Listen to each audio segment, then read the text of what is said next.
父がいるウルトラの母がいるそして太郎がここにいる空を見ろ星を見ろ宇宙を見ろ彼方から迫り来る赤い色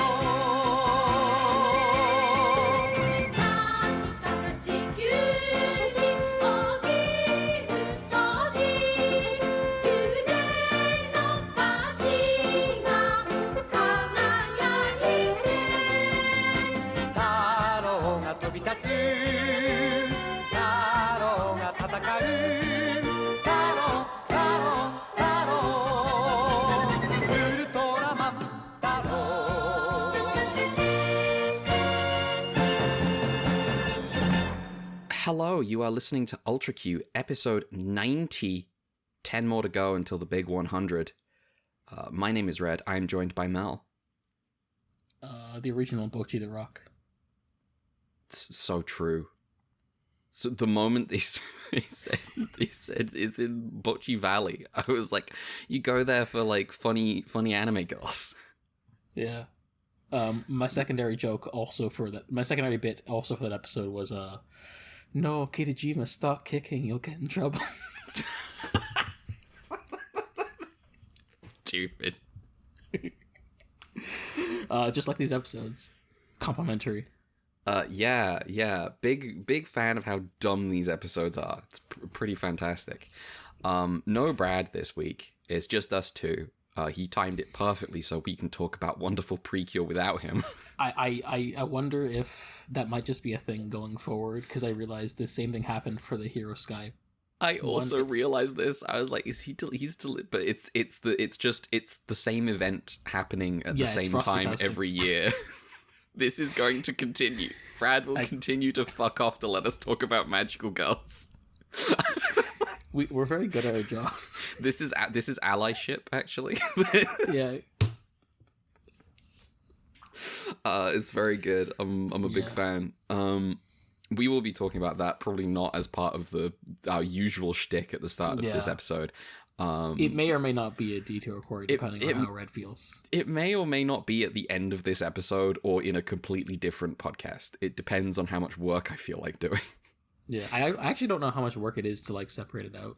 It's just annoying a little bit. It really depends on like whether I've got. Basically, what will happen is, depending on whether Monday, like my day at work on Monday or Tuesday is miserable, that will determine whether it's a separate episode. I assume the editing part is the same either way. It's just a matter of like, well, you have maybe one more song to attach at the end, kind of thing. This is if we do it all as like one recording, then yes. If not, then no. I have to like apply the processes, and like I have to get the levels. I have to engage my brain a little bit. Although I'm trying to do like minimal amount of work to episodes recently, but I have an issue where like my volume is so strange.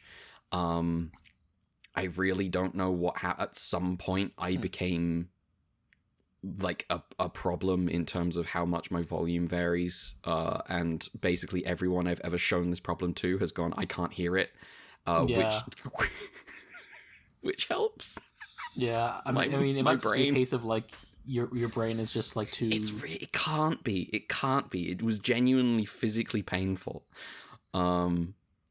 Anyway.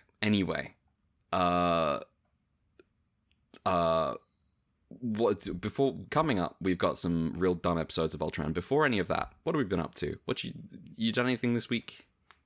I squeezed in a couple short movies that I don't have much to say on that I can talk about. I don't know if you have anything else.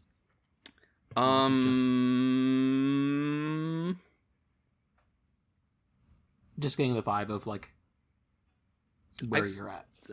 Where I'm at is like I haven't finished anything. I haven't finished anything. I started some more stuff. But that's a trap. Yeah, it is. It really is. I started Yuri season 2 this morning. Yuri's good. Yuri is like the show that I thought and wanted Lucky Star to be. Lucky Star was not Yuri. Yuri is Yuri. Thank God for Yuri. It's so dumb. That show should have a Seinfeld finale. Some of those girls need to go to prison. But yeah, I haven't really, ticking along with Baldur's Gate. Played some more Professor Layton. The Diabolical Box. I think you'll find it's called Pandora's Box here in Europe, where we didn't have to censor anything like that. What? I don't know why they would have censored it here. I don't understand. I don't know what it can't be censorship, but I don't know why the choice to avoid Pandora's Box. Is it like a Philosopher's Stone situation? Yeah, that's what I was thinking. Is it like Philosopher versus Sorcerer? I mean, here in my country, it was still called Philosopher's Stone. But... Yeah. It's just publishers have a prejudice against North America. Apologies to the audience for bringing up the Wizard book, but it was unfortunately relevant. It was unfortunately relevant. But yeah, the other shout out to Ursula K. Le Guin for calling her out on her bullshit. So true. Day one. So true. The other one of note to me as like DS games that have different titles here in Europe is Rhythm Paradise. That's what it's called here. Did they call that here? I believe it's called Rhythm Heaven. Oh, right, yeah. I mean, in Canada, it might be Rhythm Paradise. It's probably Rhythm Heaven here. Betrayed by the Commonwealth. The one I think of is Topsy Turvy versus Universal Gravitation. The UK is a very funny place. Yeah. I know that from my parents' choice in television. Nice. In the New World Order, complimentary, like good idea. In the New World Order, Britain should be kept around for entertainment purposes.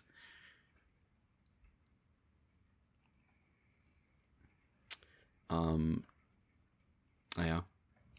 Now, I have not done anything else. I didn't actually mean for you to go first. I don't even know why I sprung the queen on. No, this is all good. Anyway, I watched a couple more. Excuse me. Mm-hmm. Throat bothering me. Oh, same. I got the beginnings of a cold coming. I think I might again, even though I already had one at the start of January. Oh yeah.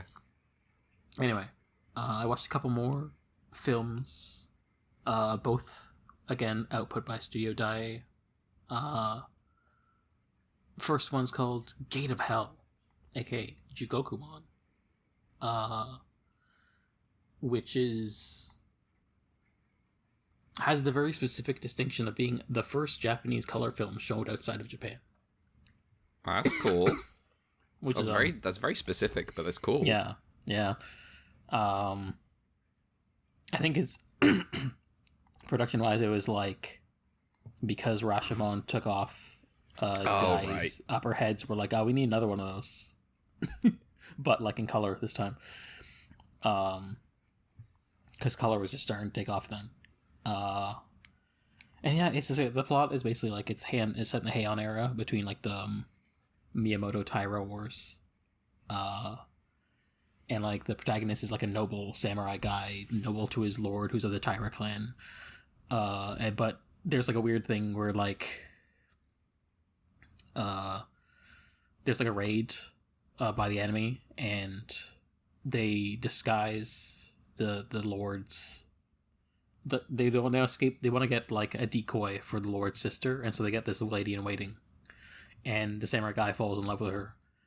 And so when the plan all goes well, and like the daimyo is like, I will give to you, my loyal vassals, one wish as like, is a reward for like your service / the things go well. And he's like, I like that girl, can I marry her? And then he's like, it turns out, oh, she's married. Better luck next time, pal.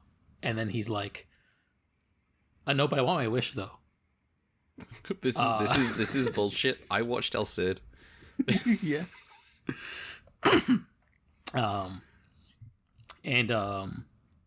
Basically it's things going off the rails as this ostensibly noble samurai is like obsessed with like, I for honor will fight to get this girl, and the lord's kind of like humors it like, yeah, sure, I'll give you a shot at it. And meanwhile the woman is like, but I'm married to my husband who I like, and the husband is just like a really nice guy. This movie sounds great. It's pretty fun. Things kind of go spiral into like a tragic conclusion.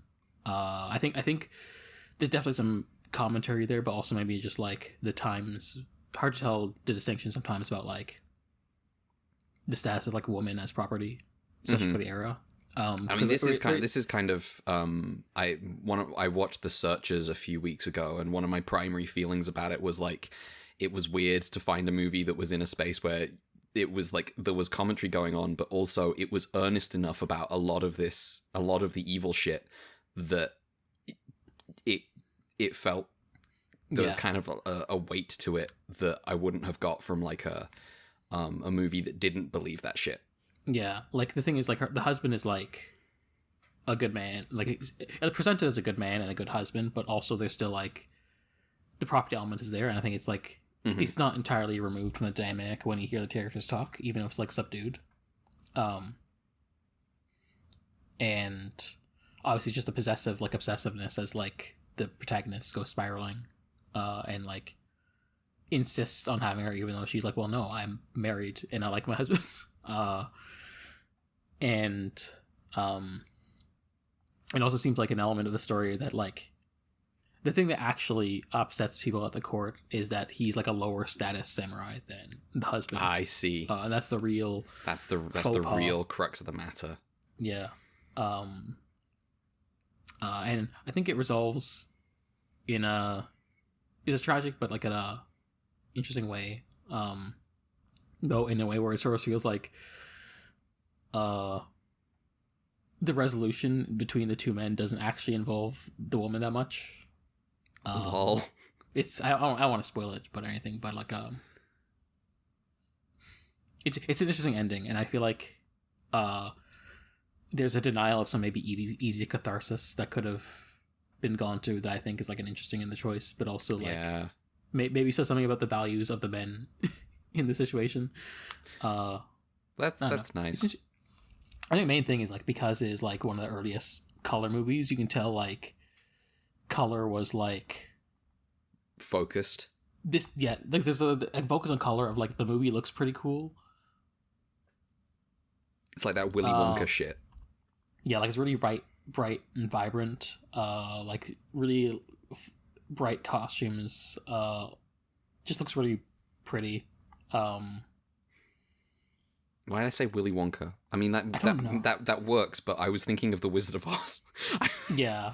Willy Wonka is a very colourful movie, but yeah, I meant The Wizard of Oz. There's a frame I had to look up. Don't mind that it says text on it, but yeah. The reason I had to look up is because of the screenshot I had happened to have a hair on the frame. Oh. Yeah. That is so red. Yeah. I'm expecting orange. Yeah, I mean, you know, it is so red-orange. Exactly. It's cool. Here's one I have. I think. Yeah, there's one of the hair. There's one. I probably could have got like a better file. I think the Criterion released a good Blu-ray of it. Also, I'm pretty sure this set over here it was used in Rashomon. I think. Oh, it's been a while since I've watched Rashomon, but yeah. I think it's the one where like they hang out. Oh, the hangout. Tell the stories. Oh, what in the rain? Right? Yeah. Yeah. That does actually look. Yes, it does look like that. But yeah, you can tell like it feels like technology was a part of the core appeal of this movie at the time. It seems like Japanese critics were not that impressed by it. Like they were just better movies at the time, and meanwhile, foreign audiences seem to have got it and was like, "Whoa, Japanese movies are cool," and this is like the very limited band of like movies they get, where it's That's just a couple pretty of funny. samurai movies, and you get like Japanese critics seeing the Westerners eat up these movies and go, "What the fuck? There's better movies. Come on!" Like getting angry about it. I think This it's is funny. 1953. Yeah. Year before Godzilla. Damn. Yeah, I think it's pretty. I obviously haven't seen all the movies that are contemporaneous to it, so they it's probably valid. Like it's not like there's like a masterpiece story. It's just well competently done, decently well told story. I think the actors are pretty good, and like the color is popping. And it's just kind of neat. You mentioned the sort of lack of easy catharsis, and that's kind of me going back to the searches again. This is I'm sneaking in a movie I watched a few weeks ago. I mean, that was me with Suckman Deca. Yeah, it's that movie has to like it's got a 30-second window where John Wayne has to get like 1 degree less racist so that it doesn't send the 1950s audience home absolutely miserable. It's ridiculous. Ridiculous ending, completely fake. Yeah. If you are looking for like really colorful, big, epic movies, in Japanese movies, I really can't recommend Ran enough. The Kurosawa King Lear movie. That was from the 80s, right? I think so. Hang on. I think I remember very distinctly from our first conversation about quote unquote Kurosawa mode, where you mentioned that Ran was cool. Ran is so cool. Yeah, 1985. Kurosawa's huge brain adaptational choice for Ran is like, what if I put Lady Macbeth in King Lear? And absolutely, go off, King. I mean, why not? Why not? Lady Macbeth's cool. Ran is sick. But yeah, it's a different period, different era. It just, that's my... You mentioned, like, Rashomon, and then, like, based off the back of that, they wanted big, epic, like, color movie, and I was like, Kurosawa can do that. You should let Kurosawa try that. Yeah, I think I think he was back at Toho at this point, so... Right.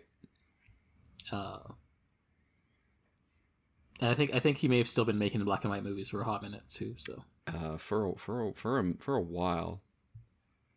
I think it took a while for them to completely phase out black and white. So I wonder what I mean, yeah, and like there's still like the pinnacle of like black and white samurai movies coming up in like the 60s and stuff. Yeah. Like Harakiri is 1962. Like and even like on TV, also cue black and white in the 60s, yeah, so. yeah. When is what are the order on the Kurosawa movies? That's something I haven't looked into actually. I think go to this filmography. Well, I know Rashomon comes after Stray Dog immediately, but that's what I know. That's a great 1-2 punch.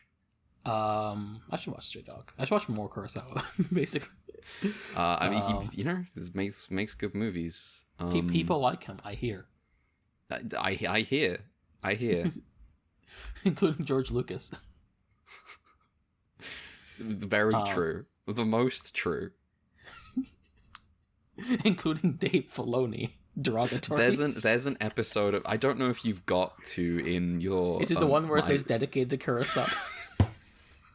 It's such a bad episode.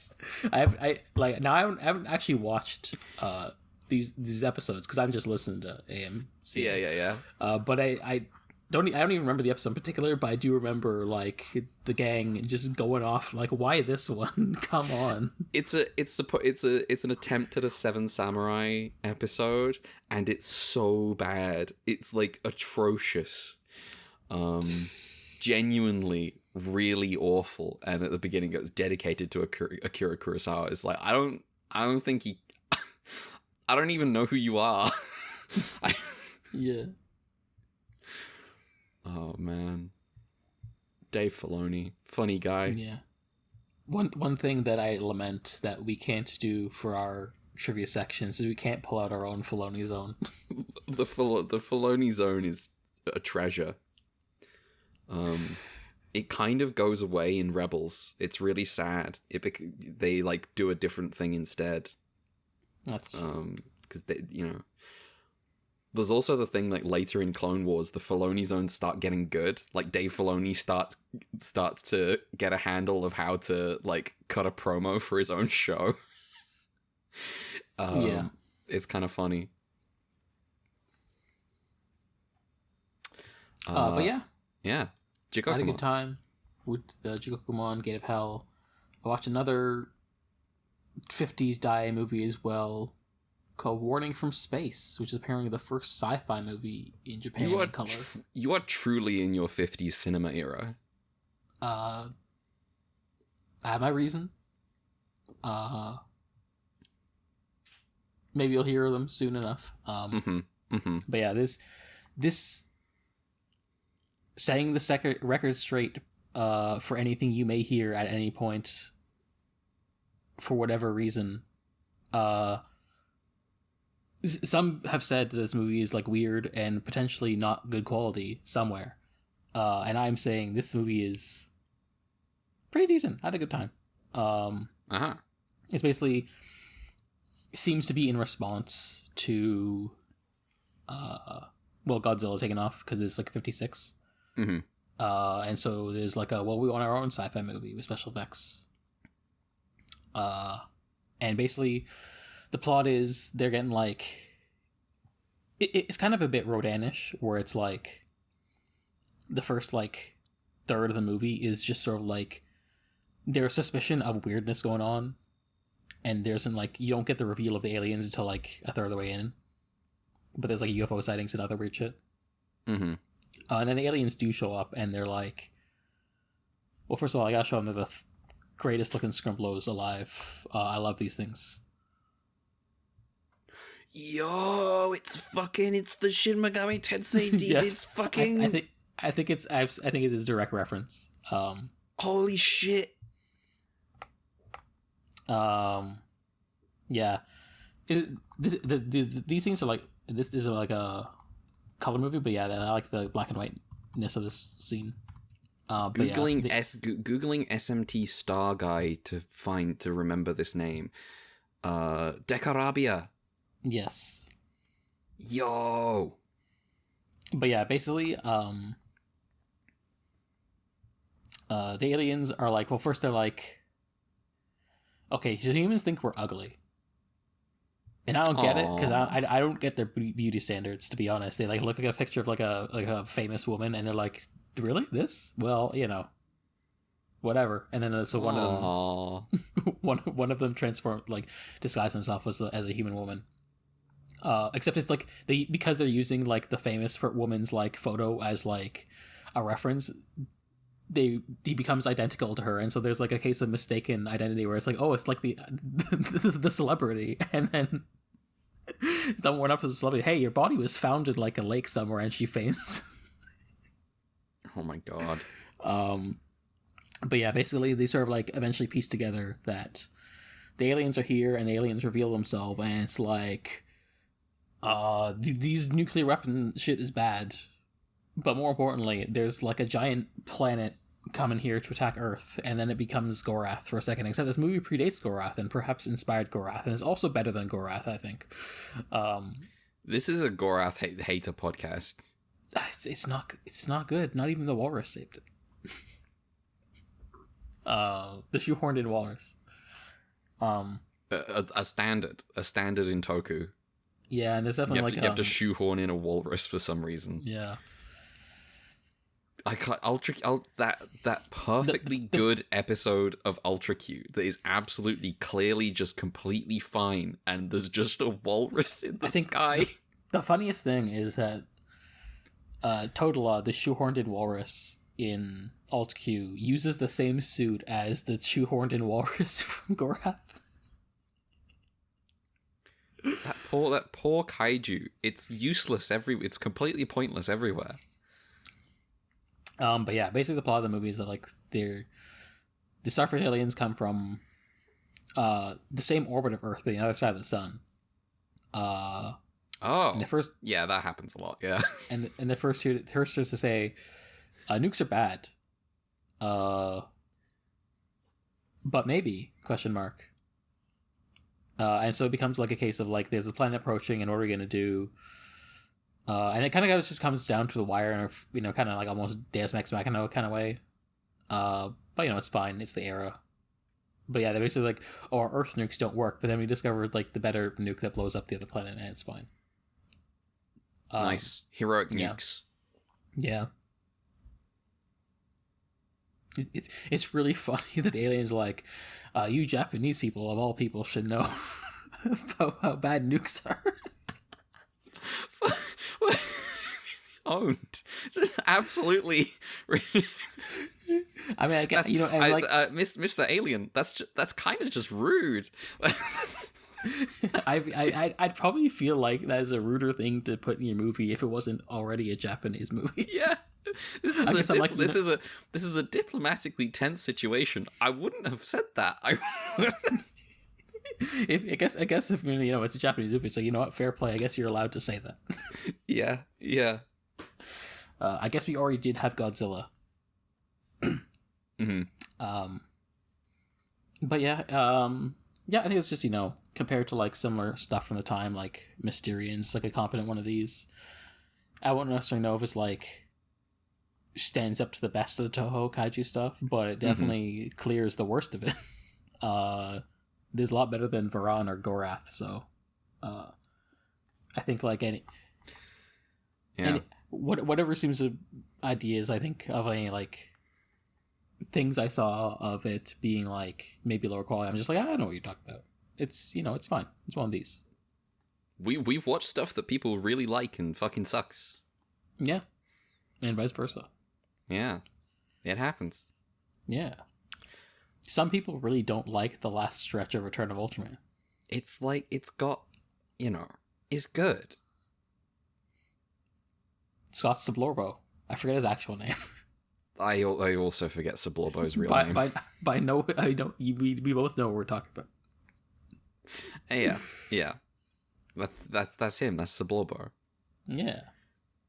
That's Chappy voice. Me pointing to the screen when the guy goes big. That's Ultraman.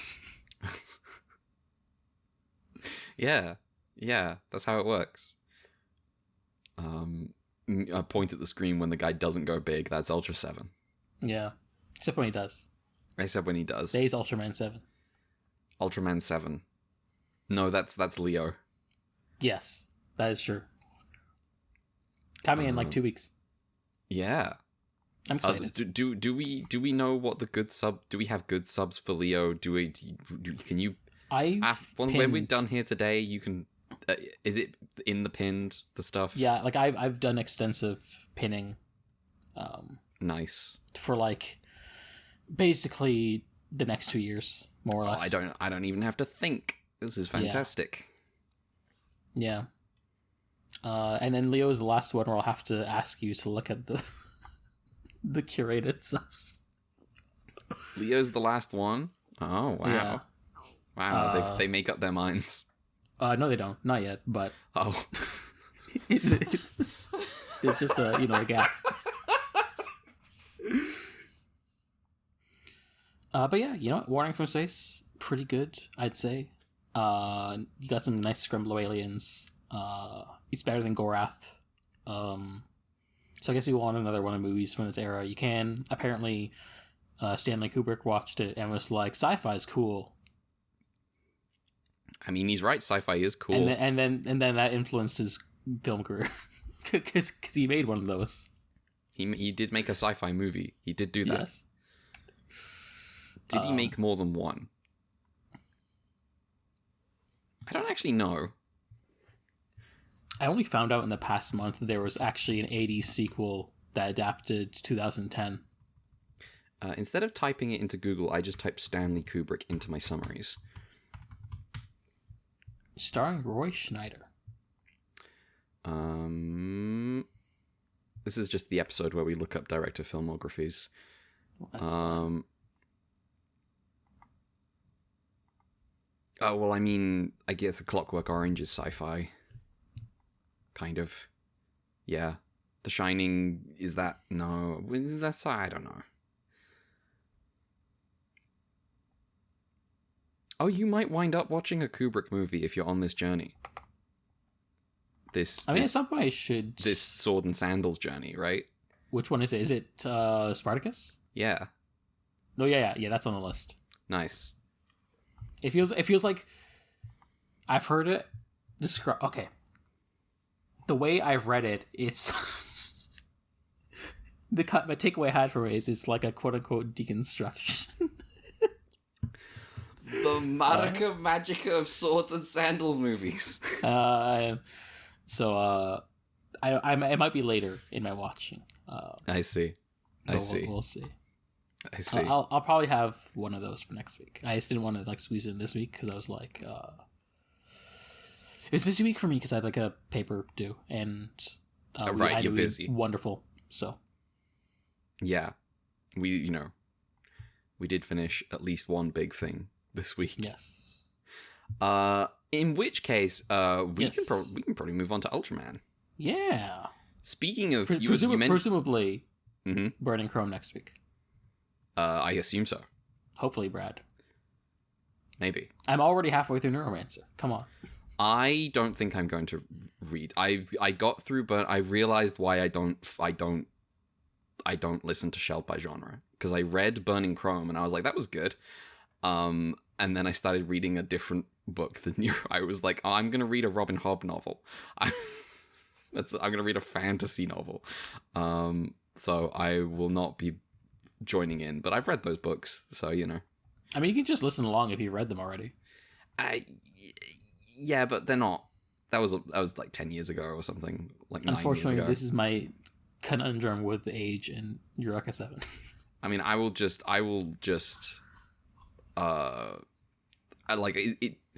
listening to podcasts is not necessarily high on my list of priorities of things to do, really. Like I've got a couple that I listen to frequently. I have a billion. Yeah, you're a podcast person. Yes. Aggressively. I pronounced podcast so southern there. Podcast. Wow. And we got it a week later. Red's Texas accent. That was not that southern. Not that southern. It's English southern. Oh, right. That's not my attempt.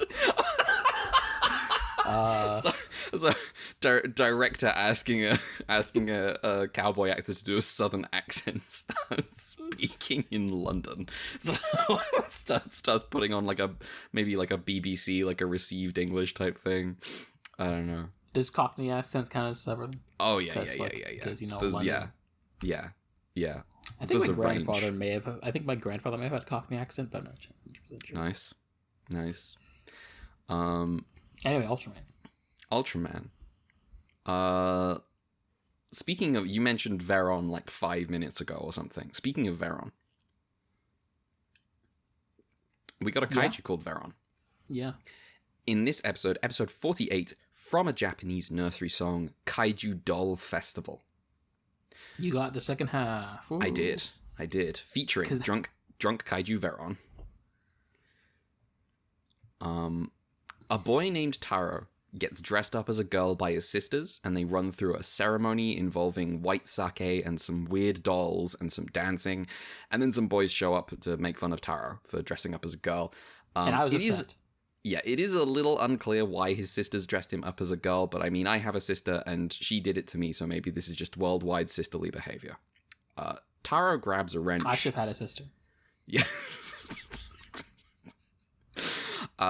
Taro grabs a wrench and chases off the boys, but before he can attack anyone, he sings a song and does a dance, throwing off the yukata. And is this the song for the episode? Once again, we're too not Japanese for these episodes at the minute. Okay, so I'll have in the trivia that there's a bunch of, for the reason all of these have lit songs of this entire batch. And there's a bunch of them. The one later is the more famous one, and that is the one that both Seijik Sir and Cross Zeta sent to me for you to use. Oh, wow. Nice. Kotaro acknowledges Taro's courage for bearing the mockery of other children, and a kaiju appears across town and Kotaro hurries away. This kaiju, Veron, is drunk on sake and fell to earth by accident. Whenever Zat attacks it, it vanishes in a smoke bomb like a ninja and reappears somewhere else. Taro encounters a bunch of weird kids that all have instruments, like the dolls from the start of the episode. They claim to be aliens here to collect the drunk Veron. They are Sakiko. From Ave Musica. They have a plan. Oh yeah, you watched that. I did watch the first episode of Ave Musica. They have a plan. Get it so drunk it passes out. Perfect plan. It doesn't fucking work. A little paddling pool of white sake is just not enough sake. The kids manage to enlist Zat in this effort, and they have to do a dance to get Veron to dance along and open his mouth so the sky whale can shoot like gallons of white sake down its throat. Which is a wild shot. Perfect plan. It doesn't fucking work. Instead of falling unconscious, Veron gets too drunk and gets feisty instead. Alright, well, Taro time. Kotaro transforms and throws Veron around a bunch. He tries the dance strategy again, but eventually uses the bracelet to conjure a Taro-scale bucket of water to throw at Veron to sober it up. Ridiculous, amazing use of the bracelet. This week, the bracelet comes into its own. Yeah, it's pretty good. Which is a strange time for it to come into its own, but here we are. You mean like Ueno having his own character episode?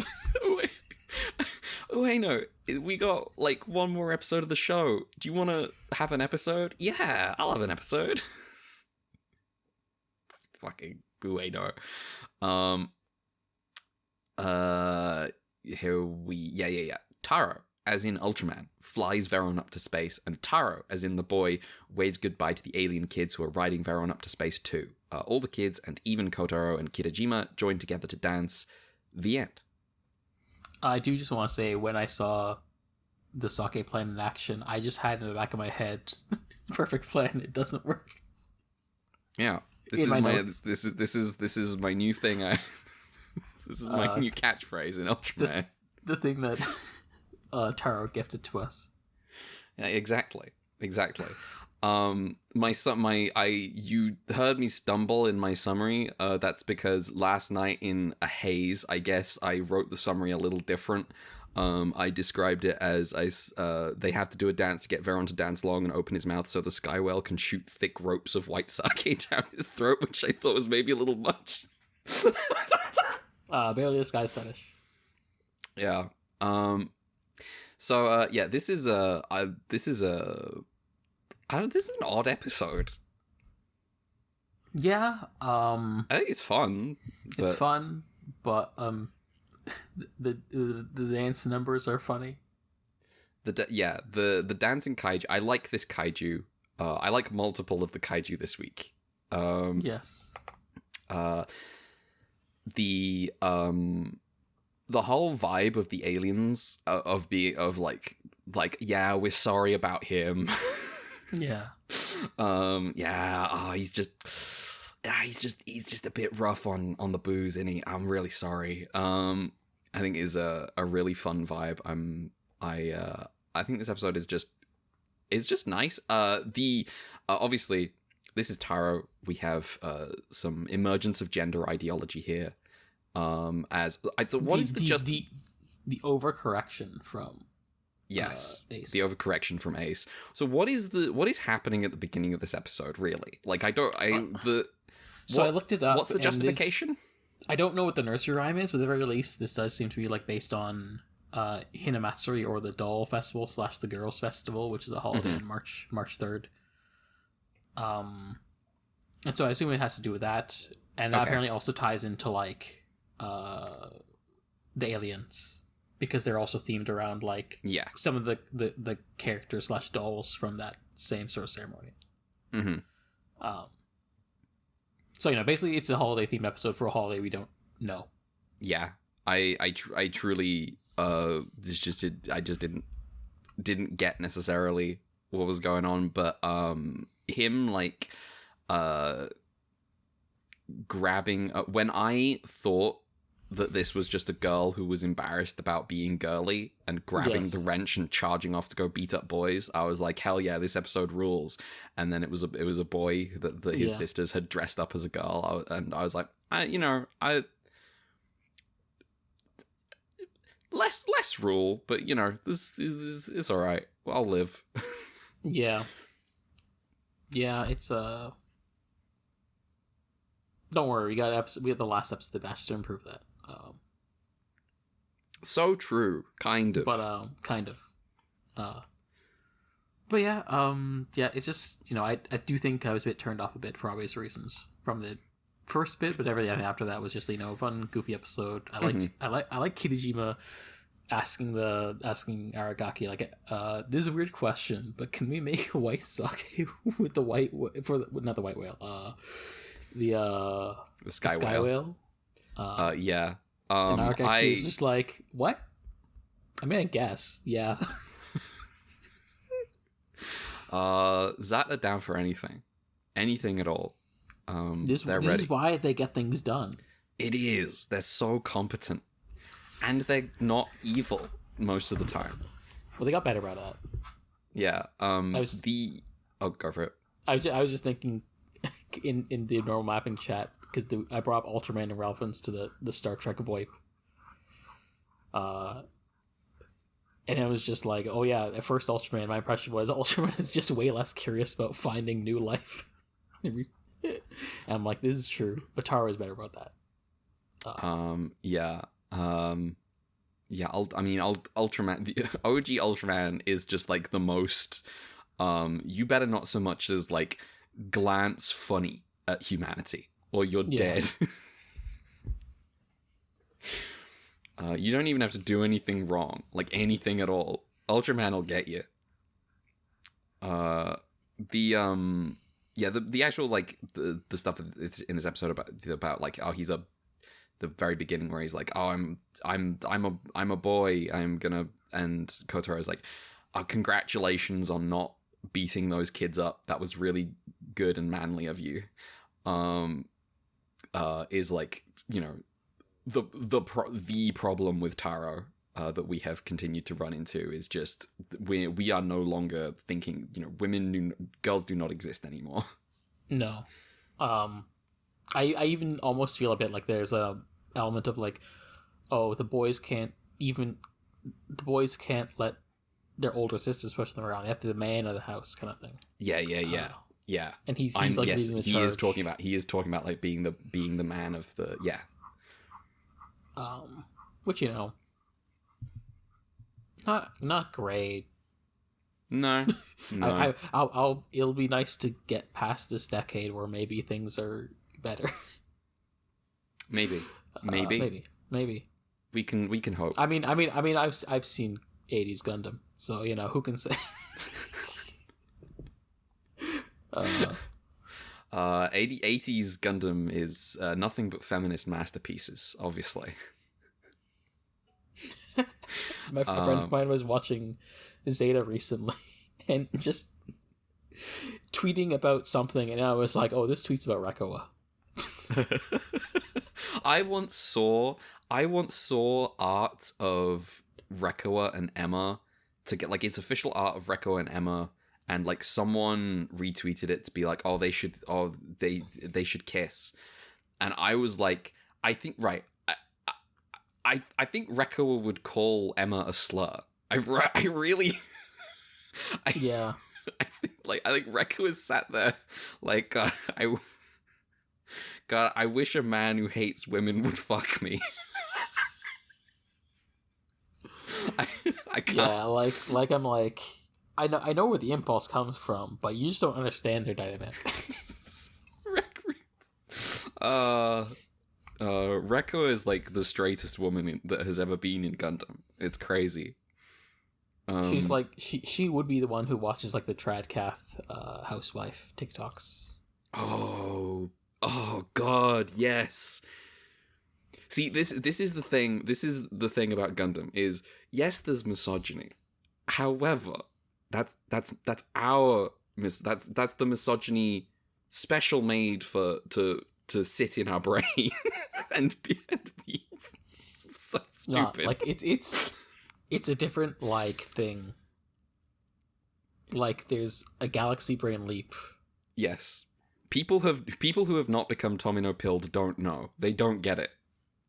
Yeah, they assume it's just like regular mythology, not there's another layer of something where he's like trying to do something else, but still is misogynist in his own way. Yeah. This has come up many times in Ultraman. Numerous episodes of Ultraman where I've gone, yeah, this is kind of like Tomino misogyny in that there's something to it. I see the vision. Yeah.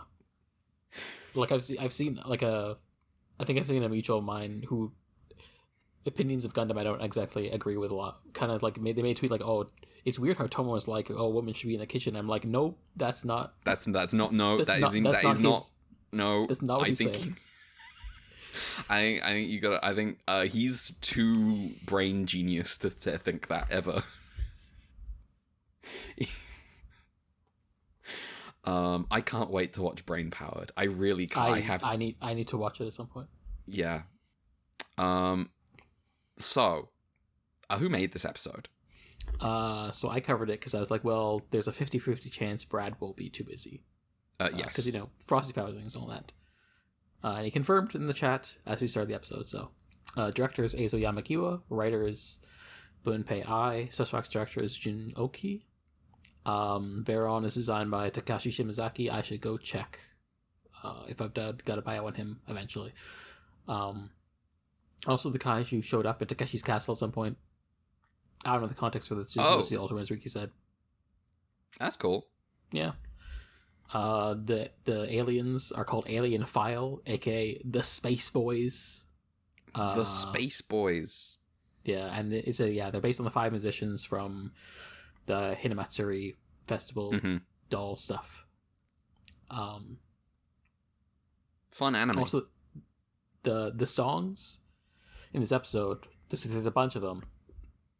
There's Linda Yamamoto's Sniper Shot, The Girl with Roses by Finger 5, Other People's Relationships by Katsuko Kanai. Ultraman also says Mookie Boogie by Jean-Jacques Prairie. But the big one that is the one that Saijexer and Cross Data sent me is Love Dial 6700, also by Finger 5. Okay. Which I will send in this chat and then probably resend later just so you can have it again. Yeah, thank you. Just double make sure.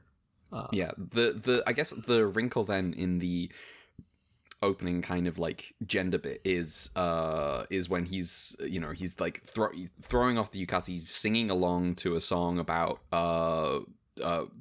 being a woman using her body to seduce men.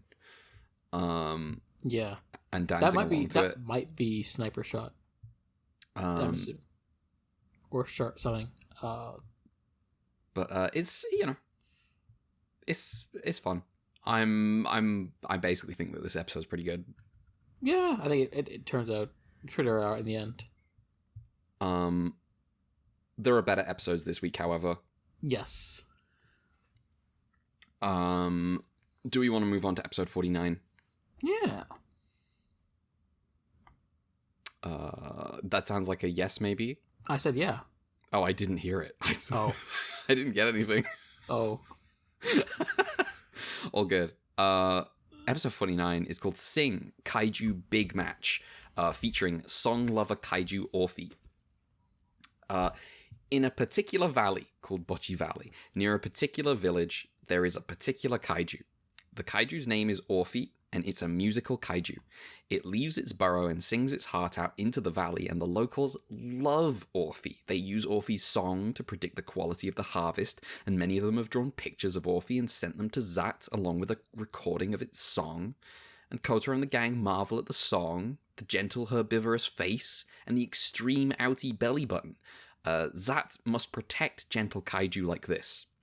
However, there is a planned expedition to find and capture Orphe, perhaps in the name of public safety, perhaps with the intention of putting it in a zoo.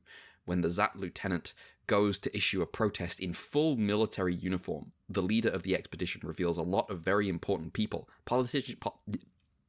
politicians included, are backing the expedition. There's nothing Zat can do about it. Or so this villain thinks. Kotaro and Kirajima are sent to the site of the expedition in hiker gear to infiltrate and sabotage the whole thing. Kotaro tricks the leader into investigating the wrong area, while Kirajima steals all the anesthetic ammo the expedition has brought to catch Orphe. This is the coolest Kirajima has ever been. Yes, it's great. I love this scene so much. He's having such a great time fucking up these guys' day. Let me tell you, I'm so torn by what to use for like the YouTube screenshot for this episode in the YouTube version of the pod between Kotaro and Kitajima in like their hiking gear versus a really ridiculous shot we'll get to later in the summer. Kitajima injures his foot afterwards and uses the anesthetic from the ammo as a temporary... To be clear, he's like bragging and then kicking as like, you know, part of his show of like force, and injures himself in the process. He just kicks a stone for no reason. Like an idiot. He's just like, yeah, got him, oops. And he uses the anesthetic from the ammo as a temporary solution, but it doesn't just dull the pain. It drives Kitajima into a violent frenzy. That villain's plan is to make... That villain's plan is to make Orphe attack the village. He must be an alien. Leap of logic, but okay. He's an alien, and he's not content to give up just because the anesthetic was stolen. He has his expedition play Strauss's Die Fledermaus, along with a backup recording. This draws out Orphe, who sings along, turns a tree into a conductor's baton, and pulls rolled up sheet music for Die Fledermaus from its belly button. The other screenshot candidate. And conducts the expedition. This is the greatest kaiju that's ever been. Yeah. The alien then speeds up and slows down the performance rapidly to drive Orphe into a frenzy, and it almost works, but Orphe stops itself from stepping on any villagers at the last moment. Zat must protect such a kindly kaiju. The alien plants explosives on Orphe's burrow and reveals his true form when Zat tries to stop him. Orphe appears and the alien slips into its belly button to make it go crazy. That would make me go crazy. Kotaro turns into Taro and has to use a ridiculous... The bracelet turns it into a ridiculous set of tongs with like extended like scissor lift type stuff. Yeah. And has to use those to extract the alien from Orphe, and then Taro throws the alien away, at which point the alien explodes. Yes. Orphe is saved and peacefully sings and dances its way back to its burrow. Kitajima leads Zat in singing Orphe's song, The End. This episode is fantastic. It's so good. This episode is what Taro is all about, baby. Yeah. The degree to which they're just like, oh, this guy's an alien, so we can just take him out. It just reminded me of the scene in like in Return of Ultraman. Return of Ultraman Red Killer, where Go is going to shoot the alien, and then What's his name? Kishida, yeah. He's like, Kishida that guy's an alien. Kishida's like, bet. She's like, oh yeah, immediate violence and aliens. I think that is the one thing where Ultraman still keeps its fascism is like outsiders, foreigners. Yeah. Earth kaiju who are friendly, we can spare, but we still have immensely suspicious of most aliens. Exactly, truly. It's very funny to put them side by side in the same episode. Yeah, and like without any thought, with like completely like, oh, we got to be nice to the kaiju, and then like the moment they're like, oh, this guy wants to do harm to a kindly kaiju. He must be an alien. Kill him immediately. It's really funny the way that like it's Zat's job to protect the peaceful kaiju. We can't stand for this. And I'm like, this is clearly the writers turning the camera and doing historical revisionism on the entire franchise. It's so funny. It is. It's interesting that we've, because Ace was trying this. Ace tried this in name only, in a way that was so funny, where it was like doing like the finale episode where it's like, and we have to be nice to aliens. Well, the thing with Ace is that it was a lot more black and white because all of the terrible monsters were Yapul. So yes, that is true. But like Return of Ultraman, we saw some nice aliens and nice kaiju, a bit. But it is like, in Taro, we know the backstory of like the one kaiju who just gets killed because he gets like a toothache for no reason, as being like an impetus. That's impetus in the writer's room to be like, maybe we shouldn't just kill these guys. So why did the hero kill the poor kaiju that didn't do anything wrong? That seems terrible. Yeah. Something has to change in Ultraman now. I do wonder how much that, like, in-name only finale of Ace had an impact on the writer's room being like, maybe we should actually try and be like the way we tell. If it had a positive influence, then, credit to the guy. I've forgotten his name. It was prescriptive, not descriptive. Yeah.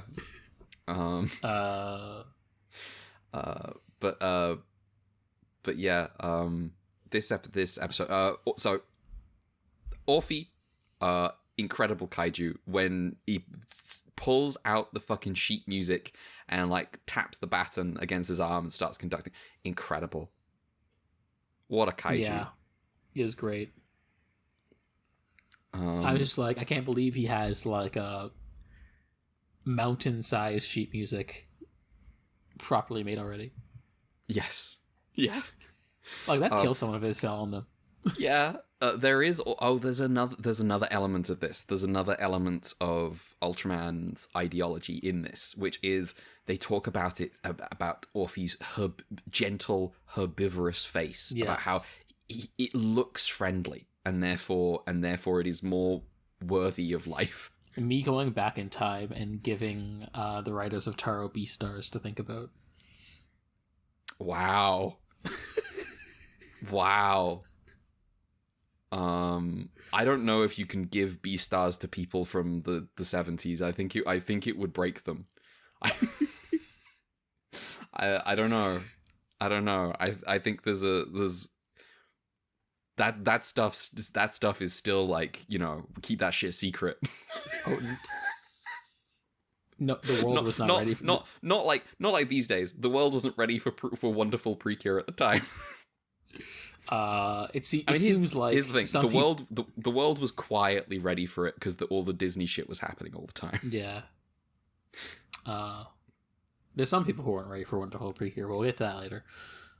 I bet. I have not kept tabs on people's opinions, but I listen. That man had a wolf boyfriend. That was his backstory. there is some funny denialism. There is some funny discourse. Wow. Anyway, that's for another time. Yeah. For now, Orphe. Zat here are like at their best, just as like fun, like quirky, semi like one note fellas, just guys that you can like insert into a situation and they'll be kind of fun to watch. Kidajima is just a fun guy to watch. Yeah, he's definitely coming to his own as like the guy of the show. Mm-hmm. I think in the way that we had the Soga. Yeah, or the Kishida. Yeah. Or Yamanaka, I guess, for Ace. Mm-hmm. God, remember Yamanaka's sunglasses at night? Yes. he never pulls a singular pistol. No, he pulls two, and always in a weird way. He's got a cross over his hands every time. He's trying to be Dante. He doesn't have the language for it, but yes. Yeah. But yeah, Kidajima's scene where he like is just talking to himself as he surreptitiously pulls all the anesthetic ammo from the camp and just walks away with it, completely casually, and just showing off to Kotaro afterwards. I was like, King, this guy rules. Yeah, it's really funny. Mhm. I am also just like, I don't know if you should use kaiju strength and aesthetic on a human being. It very, very brave. Very stupid thing to do. I also like that Moriyama just does like a chemical test at the campsite. Hmm. Yeah, she just has that equipment on her. Yeah. One of the funniest moments is just like, he's like, don't worry, I got my own plan. Operation Music, and you just like cut to see the fucking orchestra already in suits. Yeah, they're in suits. They've all got instruments, and then he plays a track that's got all the music. He didn't need them to dress up. They didn't need to do this. He just made them do it for fun. Ridiculous. I forget what this reminded me of. This reminded me of something, but like another show. Mm-hmm. Maybe it'll come to you. Yeah, I'm just trying to remember. It's like another like anime thing or something. I do remember recognizing the leader guy. I recognized him. I don't know what from. I think he was from a single shot in Ace, where he was like, there was an episode of like the kaiju, well, Choju, who came out of the photo for the reporter lady, and this guy was like her sleazy boss, who only had like 2 lines. I feel like I recognize him a little more than that, but He may have been other I don't things. know. I was just the only one I remember him from. Yeah. But yeah, he's good. I think he's good in this role. I like that they're like, oh yeah, he stopped himself from stepping. Oh yeah. Because you've got this Orphe like injures itself to avoid destroying any of the villagers' homes. Yeah. It's cool. Yeah. Orphe's a friend. Yeah. Who made this episode? Yeah, so Isao Maeda is the director. Writer is Toshiro Ishido. Special effects director is Nobuo Yojima. Orphe seems to have been designed by Yoshio Suzuki. The alien is Alien Khan, not to be confused with Star Trek. No. No designer given, but the suit is repurposed from Alien Dorzu. There's another insert song at the end. That's My Bluebird by Junko Sakurada. Also, there's something I don't know if you noticed. What haven't I noticed? Aragaki the lieutenant's voice. It's different. Yeah. How come? Okay, so I did notice this, but I didn't put it up because he has a haircut. Yeah. And his voice is a little different, and I'm like, I don't know I don't know if I was just hearing things. After episode 50 filmed, the actor for Aragaki, Takahiko Kotono, fractures his bone while skiing. Don't ski! Never ski! And what happened is, because of this, he couldn't participate in the post-production dubbing for episode 49 and 50. For fuck's sake! And so instead he was dubbed by Ritsuo Osawa, who some people might know as the voice of Lum's dad in the 80s Urusei Yatsura. Oh shit. Cool. Yeah. Well, that... Listener, I want you to promise me, never ski.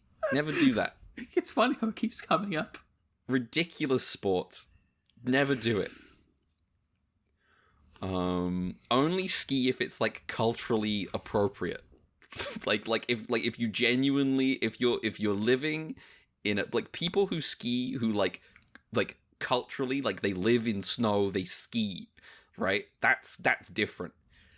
Never if you like going up a mountain in a coat to go ski, don't stop. Think about what you're doing. What are you doing? You're hurtling yourself down a mountain for no reason. Oh, a skiing accident happened. Big surprise. It sounds fucking stupid. Oh, I'm so biased against skiing. Yeah.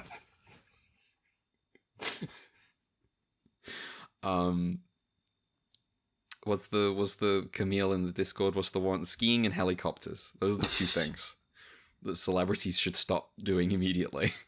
Yeah. I wonder if we get a helicopter guy for Ultraman. I don't know. I hope not. Those are generally way more lethal. Yeah. Wow. Yeah, this episode's sick. I love it. I love it. I love the fight that Kirajima has with Kotaro when Kirajima goes. He gets amped up on the stuff. And Kotaro is like calling the base like, "Ow!" Kirajima's gone, "Ow!" Crazy. Yeah. Well, I liked him just being like, "Damn, I haven't been slugged like that in a while." Yeah. Man, yeah, it's great. Big fan. Okay, This is the kind of shit Taro exists for. It's good.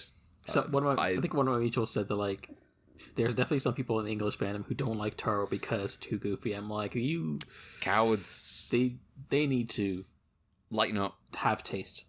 Yeah, absolutely. This is the good shit. Yeah. All right. Definitely in the upper echelons of the shows we've seen it, and we've seen good shows, but like, yeah. We have an even quality spread of shows, I guess we said.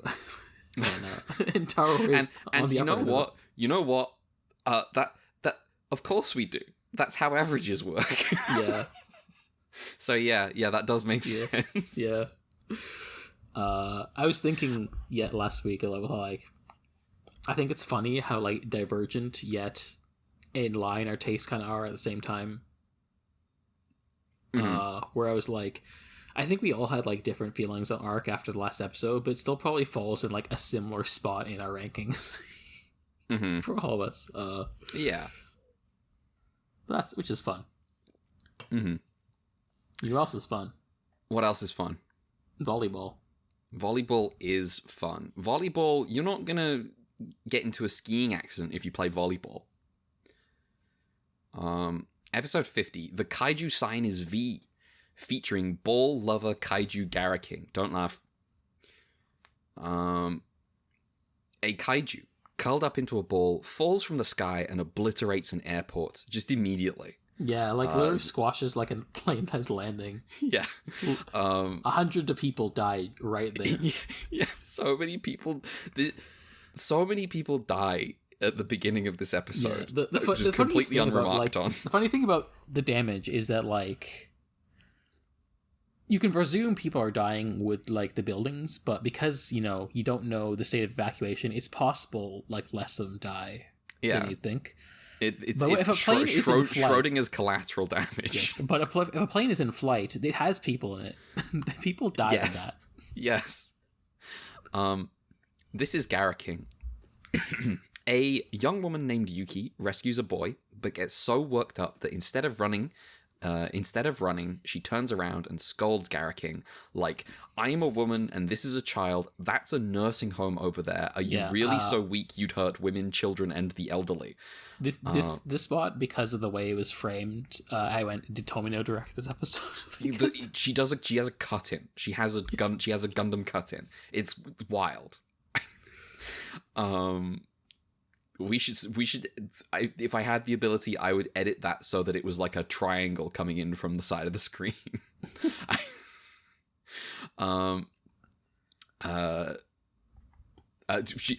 She does a cut in and yells about being a woman. This is Tomino.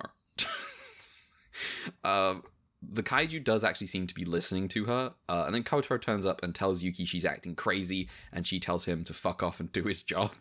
And she then flees into the nursing home, where she proceeds to cheer on the kaiju against Zat because she likes an underdog. Yuki kind of rules. Yeah. Yuki cares for an old man who fell unconscious after the attack, and she says she was a nurse in the countryside. But she's here in Tokyo to become a flight attendant because she thinks planes are awesome. That's it. She thinks planes are really cool. I liked the part here where like there's an old woman who's like, "Isn't it weird that you like kaiju, and also you like the kaiju that thinks the plane is scary. And she's like, well, I like the kaiju, but the kaiju's just wrong in that one. I'm sorry. That's that she's so grown up. That's how opinions work. Yeah.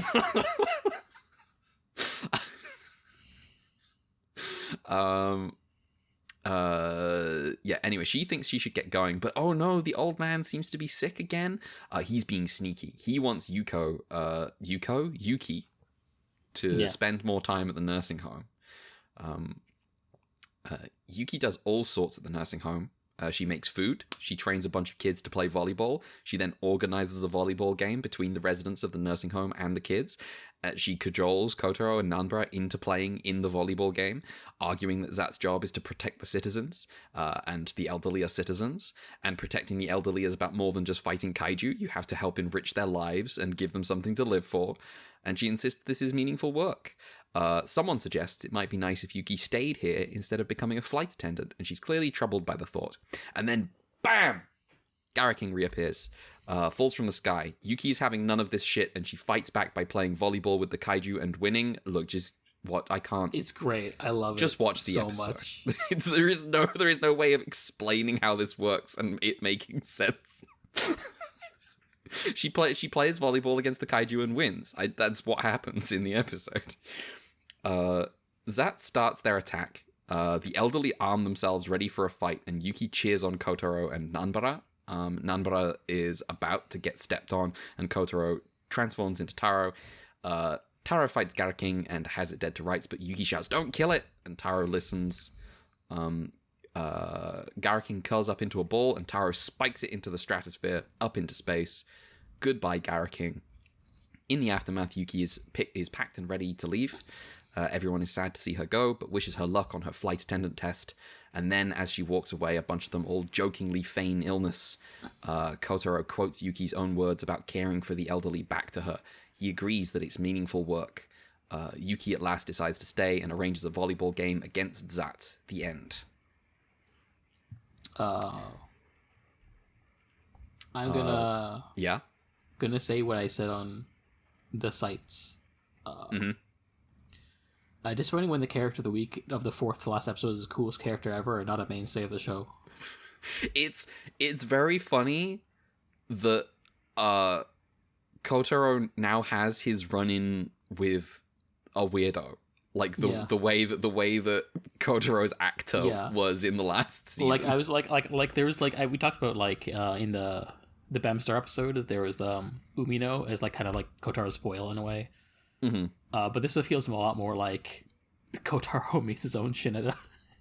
Yes, it's so good. It's because she's ridiculous. Yes. So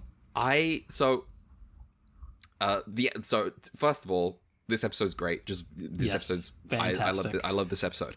The content of this episode that there is to talk about is gender stuff. So before we talk about what the role of woman, just the episode rules. Yeah, I love just the volleyball scene. I love that she through her charisma manages to strong arm the kids into playing volleyball with the elderly, and they end up actually enjoying it. The kids do weigh it in terms of oh, I don't know, she likes kaiju, so she's weird, and now I don't want to play with grannies. And they end up playing and having a good time. And then in the end, in the episode, you have the elderly protecting the kids by getting naginata and brooms and stuff. Yeah, it's great. When they appeared and the guy had a fucking that headband and the naginata, I was like, holy shit, where do you keep that? God, what the fuck? These elderly guys are, and these senior citizens generally, they're all great. I love them. And they're not they're not pervy about her. They just like her. They just think she's fun. Yeah. It is funny. She serves dinner and role plays being a flight attendant. Yes. Yeah. So the Yuki thing is interesting because she rocks up and she's like, I'm going to be a flight attendant, which is that's if you're a woman on a plane, working on a plane, you're a flight attendant. That's how it works. And through the episode, learns that her destiny is actually to be a carer at a nursing home. and like that, like this is kind of, it's weird because it's kind of framed like women don't do that adventurous thing, but also the adventurous thing is being a flight attendant. Yeah, like it's either way, it's like being kind of like in a domestic service role. Yeah, but I do feel like you know, being like the service woman for passengers on a like corporate airline versus like being someone who's like an integrated part of the community is just like, you know, one of these things is technically better than the other. if I had to place like rate the worth of these two roles, I would certainly rate one of them higher than the other. Yeah. It's just you know, not necessarily what the writers were thinking. Yeah, and but I mean, you say that, but also there is the thing about like it's meaningful work. Yes. And I think this is kind of where it tips over into like I kind of like this is like, yes, it's doing like this is like a choice between two like women's roles. But the actual like saying like that you're caring for like this is not like useless work. This is worthwhile. This is like something that has and like I think it's also just like she's given the choice between two women's roles because it's the 70s and the writers aren't thinking too much about it. Yes. Yeah. Like it's not like they're like specifically going out of their way to pigeonhole her into it. It's more just like, well, these are men writing these episodes and maybe they aren't thinking about it too much. And it's like, and also maybe this is just also realistically what the options are available. Yeah. It's just it's interesting that it's kind of an episode about a woman giving up like a chance at adventure, and the adventure is to be like a flight attendant, like a traditional like a woman on a plane flight attendant. Yeah. I think it's but I basically just think that this is a really good episode. I'm a big fan of Yuki. I think she's cool. The volleyball, playing volleyball against the kaiju is ridiculous. Yes. The editing they have to, the special effects they have to do, where they're just drawing a white circle on the frame on the kaiju, kaiju. They go back and forth between like green screening the volleyball versus just like just doing it, and just like we're all, you know, suspension of disbelief basically. They cut it so you can like buy into the belief, and yeah, I love it. It's great, and like this is what Taro's about. this and like episode 49 are like this is the shit. And of course, Yuki's superpower here coming into play, because like she, you know, you were talking about how she manages to get the kids into volleyball. She gets the kaiju into volleyball. It's not that she's hitting a ball at the kaiju and the kaiju is hitting it back because it's a kaiju. It's playing volleyball with her. Yeah, it cares. It wants to keep the ball off the ground. Yeah. And like for all the hundreds of people that killed at the start of the episode, is ultimately just like a friendly kaiju that likes orb-shaped things. Yeah, and honestly, who doesn't? Yeah, there's entire industry. Just ponder some orbs. Yeah. So yeah, I thought this episode was great. Who made it? Let me pull it up. This episode is directed by Isao Maeda. Her writer is Bunpei Ai. Special effects director is Nobuo Yujiwa. Gara King is I need a vast to not fuck out stupid pop-ups in the middle of my screen. Lol. Gara King, designed by Takashi Shimazaki. The episode title is a reference to the manga series Sign wa V, or The Sign is V, which had a concurrently running live-action TV series at the time. Oh, is it a volleyball show? Yes. Volleyball manga? I see. I understand. I was like, I don't really get... the title barely fits. Yeah, and the actress playing Yuki, Ryuko Sakaguchi, plays the protagonist of the currently running live-action series. So it's kind of like a guest appearance. Oh, okay. Hang on. So is this a girls' volleyball thing? Yeah. I looked it up, and like it seems like the main character doesn't have the same name as Yuki. It's like Yuka. Okay. So it's like maybe like, you know, being a bit cheeky with it. But they also the song that plays, because there's another licensed song in this episode. It's a cover of the show's OP plays. So nice. It's an intentional tie-in. Cool. Yeah. Sick. That is good. That's the best trivia we've had in a bit. I like this. I'm looking at this manga art. This is extremely 70s. Oh yeah. This looks great. When is aim for the top? Oh, that's like early mid 70s or something. Yeah. Is it aim for the ace? Oh yeah, aim for the ace, because aim for the top is Gunbuster. Yeah. Okay, the manga Aim for the Ace starts in 73. So this year. Yeah. Nice. Well, I guess at this point it's 74, but probably. When's the Dazaki movie? 1979 is the Dazaki. I mean, Dazaki's on the TV show already. The TV show is also 1973. The TV show is right now. It's airing right now. Yeah. There was a fast turnaround. Like, Jesus Christ, they adapted this shit immediately. Oh yeah, I mean, there's they're doing that a lot. Yeah. I like the thing that always gets me is how like the Mazinger manga aren't meant to be manga. They're like pilots for an anime. they're like trailers for anime, because and then they kept just making more manga. No, they don't make very much. The Mazinger. This is the difference between between Mazinger and Getter is like Mazinger people are watching the anime. Getter people are reading the manga.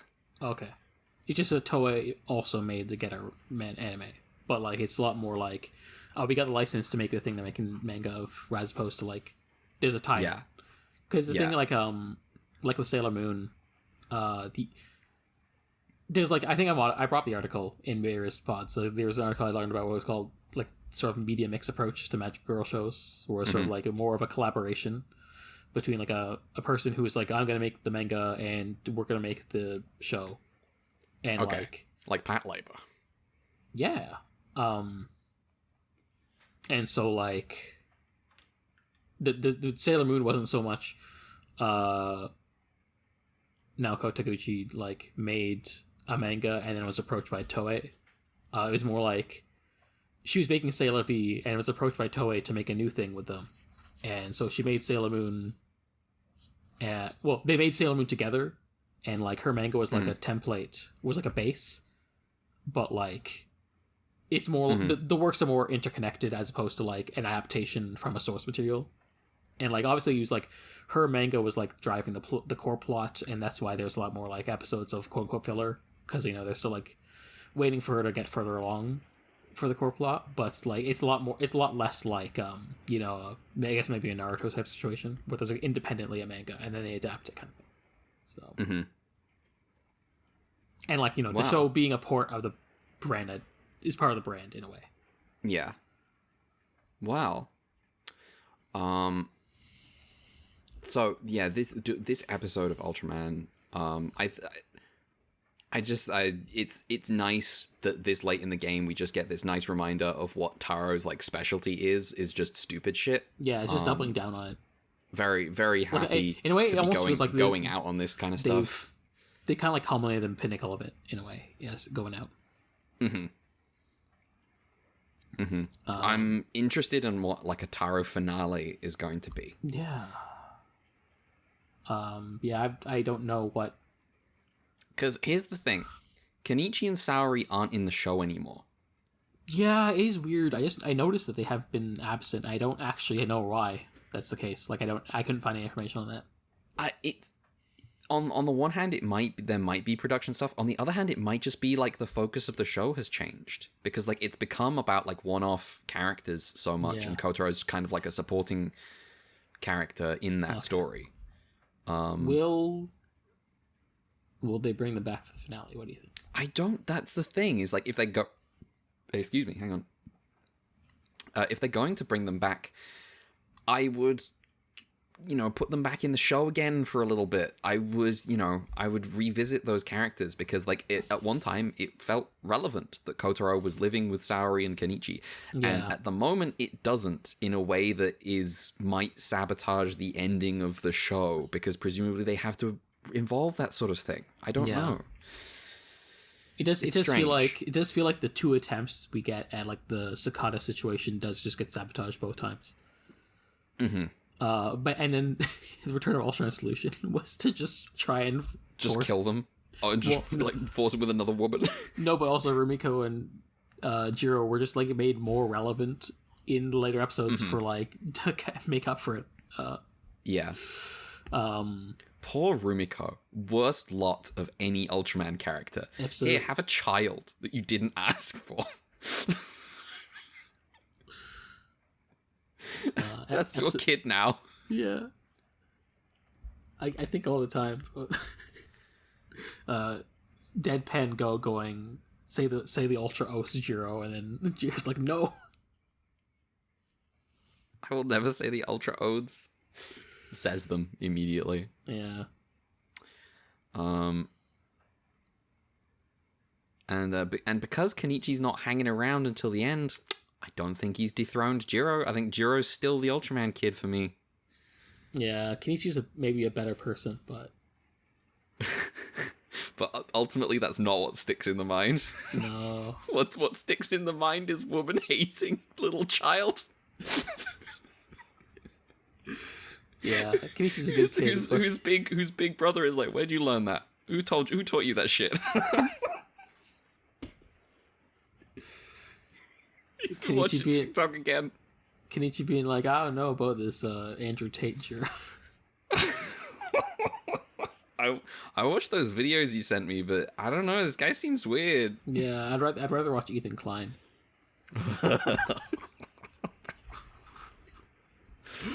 Oh man. Well, yeah. Are we done talking about Ultraman? Yeah. I don't know. Yeah. See, yeah. I think we are.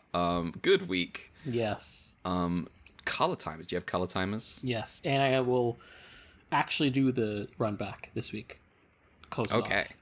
Off. First color timers. Episode 48, 3 minutes 39 seconds. A long one. Episode 49, 2 minutes 25 seconds. Episode 50, 2 minutes 43 seconds. Nice. All right. Now time for the final run back for Eiji Tsuburaya. Who is this man? Never heard of him before. Because I did like a brief one in the Q intro, I won't. This will probably predominantly be on stuff like pre that, and like once we get to like the more production era of Q, I'll be like, well, we cover most of this, so it's fun. But I'm just gonna mute myself for a bit because it's raining like hell, and my mic's picking it up. Oh, well, you're in Britain, so you know that's how it is. That is how it is. That is truly how it is. Okay, so Eiji Tsuburaya was born in 1901 as Eiji Tsuburaya, though he took up the nickname Eiji as a. Sorry, I just unmute myself immediately. Huh? Listen, I think this is just a thing. My world is shook. He took the name Eiji at a young age. He saw his first film in 1913, which means he was 12 years old, but he felt more intrigued by the mechanics of the projector than the movie himself. He had money to buy a child's toy projector and made homemade film reels. He also had a love of aviation at a young age and dreamed of becoming a pilot, so he made elaborate plane models. His technical skills at a young age made him became like a local celebrity and even being interviewed by the local paper, Fukushima Minyo. At age 14, he applied to an aviation school because he wanted to be a pilot, but then the founder, who was also the only flight instructor, died in an accident, and then the hangar was also severely damaged in a typhoon, which kind of destroyed the school. So he went to an engineering school instead, with his dreams crushed. To fund his tuition, he got a job at a toy manufacturer, Utsumi, as an inventor. His patents apparently include a toy phone, which seems to be the first battery-powered phone capable of making phone calls, ? That's crazy. Eiji. And also something called an auto skater, which might be a tricycle thing, which I couldn't actually tell what this was. He ended up getting a commission of like 500 yen for these patents, which presumably back in the day was hella money. It was a little more than it is now. Yeah. And so in 1919, he went out with his coworkers to Cherry Blossom viewing party to celebrate. It seems that there may have been some kind of fight or argument between his coworkers group and the group right next to them. And then Eiji broke up the group, and somehow in that group next to him, he met Yoshiro Edamasa, who was a major film director / pioneer of Japanese cinema. Oh wow! In 1919, $1 US dollar was 1.95 yen. Okay. That was exchange rates at the time. That's not today's dollars. So that was Yes. you know what? Forget that interruption. That was completely useless. Yeah. Anyway, yeah, Adamasa was like a major film director / pioneer, worked on like early special effects films. And so in the course of the conversation where they're talking about movies, Adamasa invited Eiji to join his company, Tenkatsu. So at the age of 18, Tsuburaya entered the film industry as a cameraman, and perhaps even had some experience as a scriptwriter at this time. Even when Tenkatsu was absorbed by a different company called Kokatsu, and Adamasa himself left the company, Eiji remained in the company until he was called for military service from 1921 to 1922. After service ended, he briefly moved back in with his family, but then he decided he really wanted to make his living doing film, and so he went back to Kokatsu, despite the fact that the studio's facilities had been damaged in the Great Kanto earthquake. Look to our discussion of the Ruchi episode for that one. That's one of those bad events. That's one of those, some bad shit went down. Yeah, it's not relevant to Eiji's story, but not relevant to Eiji's story. But yeah, just if Eiji was there, we would have to cancel him way harder than we have. Yeah, don't worry. Let's. Oh no. Get to that. Anyway, at this point, Kotatsu was in decline, and as it would happen, the earthquake had a similar impact on basically all of the Tokyo-based studios. Like this, as you can imagine, major earthquake, and everyone's in film studios in Tokyo. They're all kind of fucked. So many of them relocated to Kyoto, and Eiji himself would move to Kyoto in 1924 for work. Next year, he would join the Kinusuka Film Alliance, a studio headed by Tenosuke Kinugasa. Tenosuke Kinugasa, who incidentally was director for Gate of Hell, Jigokumon, and a subsidiary of the major film studio Shochiku. Eiji would be assistant director on Kinugasa's. Eiji would be assistant director on Kinugasa's experimental silent film, A Page of Madness. Afterwards, he was also worked on a number of financially successful period films directed by Minoru Onizuka and Toko Yamazaki. Because of this, Eiji would start to make a name for himself as a leading cinematographer in Kyoto. He eventually, in 1928, officially joined Shochiku's Kyoto branch. I worked on 11 films using a lot of innovative techniques such as double exposure and slow motion. Apparently, Eiji continued to innovate in a number of ways because he was really into researching different new film techniques. And he was among the first in Japan to do things like iris in and iris out shots, fade in and fade out shots, composite shots with matte paintings and miniatures, and a bunch of other things I don't fully understand because I'm not, I'm crude, not technical. Mm-hmm. He seems to have spent a lot of his salary doing researching and also just buying drinks for his colleagues. To help fund this, he apparently sold the idea of a 30-minute phone box to some company and even developed the film for himself. He's just out here making shit. Yeah. A lot of the older established actors had apparently a negative view of Eiji and his techniques because at the time, in the early goings of the film industry in Japan, it was kind of like an outgrowth of the kabuki tradition as far as actors are concerned. And so sort of the more theatrical style versus the realism of the newer techniques that Eiji was kind of pioneering were I see. against that. It's clashing. Yeah. Including things like losing lower lighting rather than vibrant lighting, because lower lighting would darken obscure actor spaces more. This is where people gave him the nickname Low Keaton. Low Keaton. Yeah, there's he got a nickname Low Keaton for his low key lighting. It's such a good nickname. Yeah. I'm like the Low Keaton. I'm not as good as Smokey Tsuburaya because it was like a Stoke machines. That one's great also. Yeah. Without built blueprints, he built a smaller replica of D.W. Griffith's shooting crane. For those who don't know, wow. Griffith made the racism movie. The racism movie. The pioneer of film, but the racism movie. that's. I mean, this is kind of the interesting thing is like, in America, the pioneers of movie making, you got huge racist, and then meanwhile, the invention of the montage is from like Soviet propaganda movies, which is like I'll pick my side. Yeah.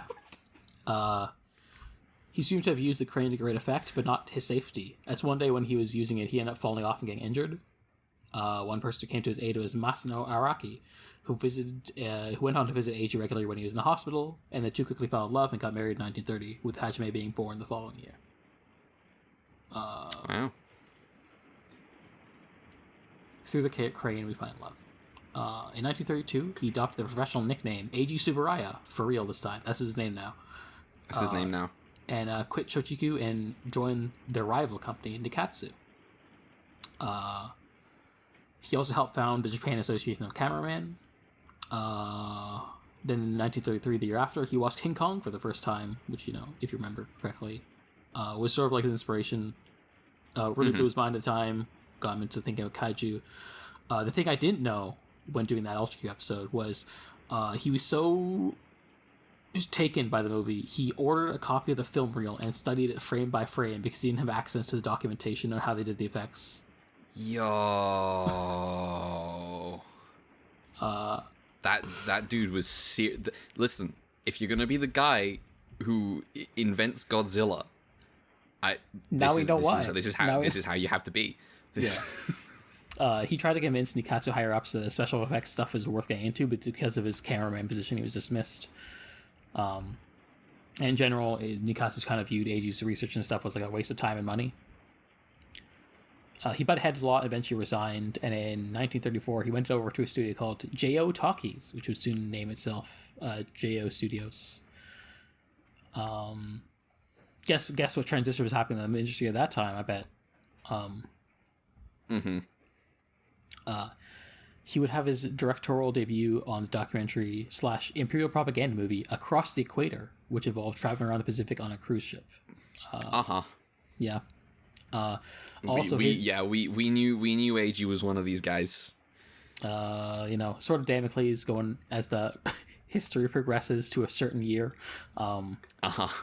His second son Noboru was born during this trip, and is the part where I make a correction. Seems when I use DeepL, Noboru, the kanji can be translated as Satoshi. So when I said in the first episode of Taro that Satoshi Tsuburaya was the president of Tsuburaya after Hachime's death, that is wrong. It's actually Noboru, his second son. So just a correction. Just know that currently Noboru is the president of Tsuburaya in terms of where we're at in terms of Ultraman. Jumping back to the past,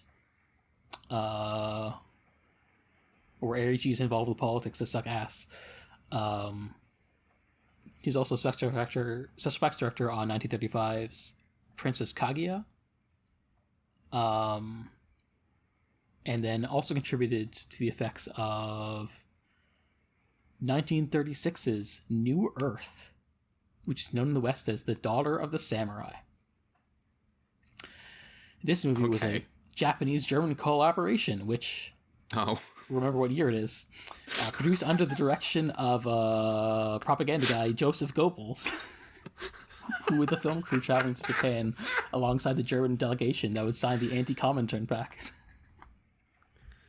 Eiji's European visits include visiting Goebbels and visiting Jerry Anderson. Well, I don't think Eiji went to Germany. I don't think Eiji. It's a reverse. Yeah. The movie's about a Japanese man who studied abroad in the West and needs to relearn traditional Japanese values after being, corrupted by Western influences. And he tries to marry a German woman.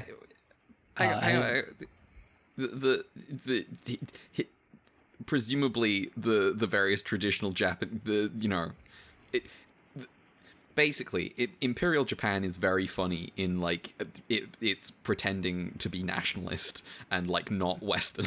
Yes. And so he is turned down by a German woman who he wants to like marry, and then she helps remind him of his duties that he has to give to the Japanese race, and because of that, he instead marries a nice Japanese woman who's the daughter of a samurai, and they go find happiness living on their farm in the new Earth of Manchuria, where the Japanese army is keeping us safe from the evil encroaching Bolsheviks.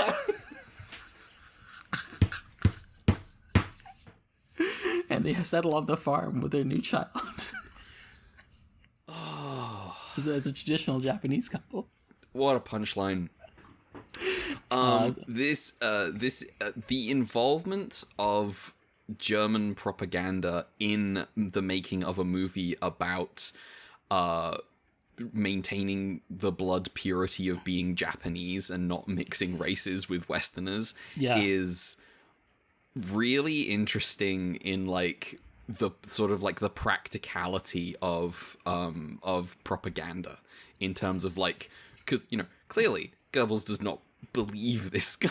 Yeah, I mean the thing is, it's like it's a tricky line to walk for the fascists when they're like, yeah, we're allies with Japan. Yeah. And they have to we're going to encourage them to engage with similar ideas to us. Yes. And I mean, Japan was already doing this, obviously, because Japan. Like the reason they signed the pact was because they were both already fascists. It's just when German fascism is premised so much on like race science, then it comes like a weird like, well, our best friend is not white, but we're gonna sell them race science as an idea anyway. Yeah, and they have to also sell the alliance to the German people on their own ideas. I mean, this is a lot of world history has a lot of colonial history has kind of made a little more sense because you meant that history book you read about like how like Spain and Portugal lose the colonialism race is because the engine they have for colonizing is Catholicism and not whiteness. It's simply not as efficient as inventing the white race exactly. arbitrarily picking who fits. Yes. And that has kind of a lot of stuff has kind of aligned in my brain thanks to that. Yeah. It's a good book, and the writer's stuff is just good in general, so you should check him out. Gerald Horne, one of the greats. But back to Eiji's film career. The movie seems to have been panned by domestic audiences, but the German director and the German crew in general, the director was Arnold Fanck, who seems to have been like a pioneer in mountaineering movies. I know what the deal with that is, but I didn't know that was a genre. Me neither. That was a genre, apparently. But anyway, the German crew just seemed to have been like really impressed by the miniature effects Super did, and he's like, oh shit. It's also apparently the first movie ever to have a full-scale rear projection, whatever that is. Okay. Of all the movies, technical achievement. Thank you, Eiji Tsuburaya. Also that same year, 36, saw the merger of JO Studios with a bunch of other studios to form a new company, Toho. I never heard of him. Yeah. Toho's production manager, Iwao Mori, invited Eiji to Tokyo after touring Hollywood and realizing that special effects is actually going to be a big deal. And he even gave Eiji his own special effects direction to run, but with a research budget. But apparently, at first, there was no subordinates, and so Eiji was basically, the department was him. He eventually managed to invite people over time, but it was kind of just like an awkward thing where like a lot of the other staff, like production guys, were like, "Who's this chump?" and kind of made fun of him as being like a guy who they didn't really care for his ideas, and he was just like, a department of one person. He was also ordered by the Imperial Army to shoot flight training videos, but he ended up being commissioned to do more for them because he was, pretty good at filming from a plane. I'm sure Sounds like 1936, by this time, Japan is going to war in East Asia and Pacific, doing its colonialism, imperialism, death march, full swing. No more world to conquer. Conquer your neighbors. Yeah. That I think some really smart guy wrote a book about that, and I think more people should read it.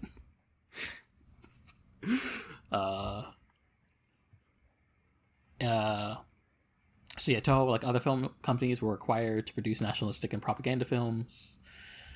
This often meant that there was increased demand for special effects, and Eiji's department was basically put in charge of every war movie that needed them. One notable movie Eiji was commissioned to do following Pearl Harbor was 1942's The War at Sea from Hawaii to Malaya, which became at the time of release the highest grossing Japanese film in history.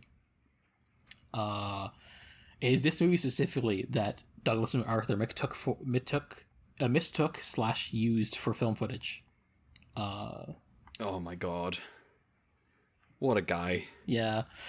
The success of this movie prompted other studios to start their own special effects divisions, which also included poaching some of Tsuburaya's staff, which was not great for him, but, you know. I'm still picturing Douglas MacArthur falling over like the people watching the train. Yeah. don't forget, the Tsuburaya's like protege was a guy who like watched his plane movies and thought they were real. Yeah. We'll get back to him. We'll get back to that guy later. It was also during his wartime career that Tsuburaya would meet a bunch of his future collaborators for Toho's kaiju movies, like Ichiro Honda and Teizo Toshimitsu. Separate from his career, in 1944 we see the birth of his final child, Akira, who would also be the first of their children to be baptized. Because around this time... we've entered the Catholicism era. Because apparently around this time, Masano was converted to Catholicism by her siblings, and had basically managed to convert the rest of her family as well. But I am not really clear on when Eiji himself becomes Catholic, because the Japanese wiki says he may have converted in 1960, but that also feels kind of late, and I don't know.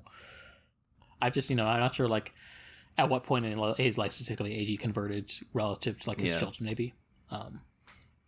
Anyway, war's over. Immediate post-war period, Eiji struggles with work because there's a reduction in film production following basically. Let me start that over again. Immediate post-war period, Eiji struggles with getting work due to the combination of reduction in film production and the Toho labor strikes happen, which we talked about before. How does he feel about those again? We'll get to that. Okay. This is like, seems like there's two things going on here on the Japanese wiki, where in 1947 Eiji seems like many at Toho seems disgusted by the internal politics and decides to strike it out on his own. I see. And around this time he is faithful meeting with Sadamasa Arikawa, the guy who thought the planes were real, when he just drops in on Eiji's house. I've told that story before, but also 1948 he seems to have been officially purged by Toho because of wartime efforts, which I think is the more significant thing, to his like actually not being right Toho for a bit. Especially because the U.S., Douglas MacArthur thought the movie was real, and so the U.S. thought War at Sea was too accurate and assumed Eiji was a spy with access to classified info. Oh my god. Listen. I am not in support of Eiji's political affiliations, but also that one time he owned Douglas MacArthur by making special effects so good he thought they were real. That's pretty funny. Yeah, to the extent that the U.S. occupation was like, maybe we should like disbar this guy for espionage. I'm like, now I kind of almost like, I almost want to like academic curiosity see this movie just because I'm like, what the fuck was this movie that Douglas MacArthur thought it was real? Listen, you should watch. I can't wait to see screenshots you post of how not real it looks. Yeah. Either way, Tsuburaya went freelance and found the Tsuburaya Technical Institute to do special works work at other film studios, though often uncredited. One notable work was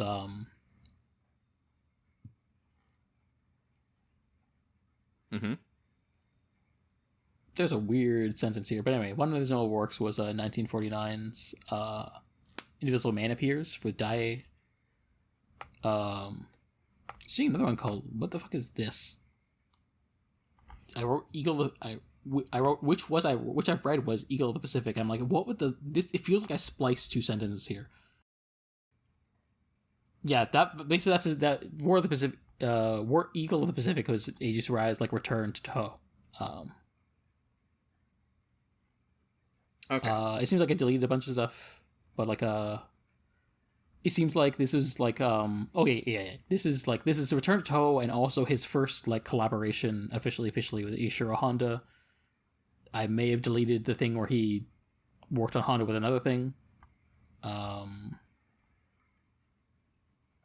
You know what? I just I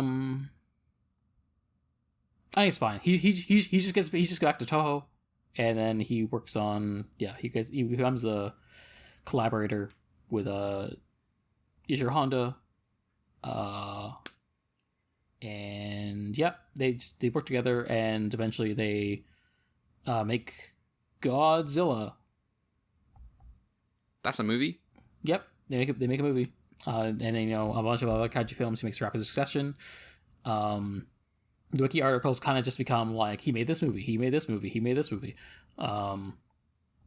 a lot of work and recognition. Now, when you talk about every movie he did, he may have worked on his first TV thing with 1959's Mighty Atom, which is the first adaptation of Tezuka's Astro Boy, except a live-action show. It'd be in 1963 that Tsuburaya would terminate his exclusive contract with Toho and found Tsuburaya Productions, with some 5 announcing from Fuji TV, though he'd still work on Toho. That's kind of where we start. Yeah. He would still work on Toho kaiju movies during this time.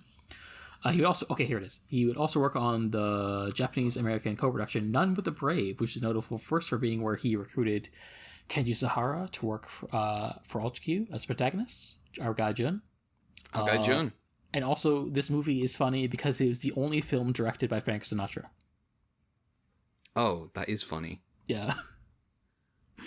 And at this point, we more or less know Eiji's life from Ultra onwards, but just filling some gaps. It seems that Eiji's visit to Jerry... Eiji's visit to Jerry and Sylvie Anderson's studio in the UK had a direct influence on the vehicle stuff in Ultra 7 Mighty Jack, because he felt like Tsuburaya needed to catch up to the Andersons and Thunderbirds. So, I'm good. Eiji, you goddamn right. Yes, you did. You had a long way to go, Eiji. Yeah. It is funny, but that's not really your fault so much as the fact that the Anderson shows are fucking crazy. Yeah, they look. I remember sending a clip of Thunderbirds through one time, and it's like trying to get a clip that would play outside of the UK through, and Brad's just like, well, okay, yeah, I see it now. This looks better than Ultraman.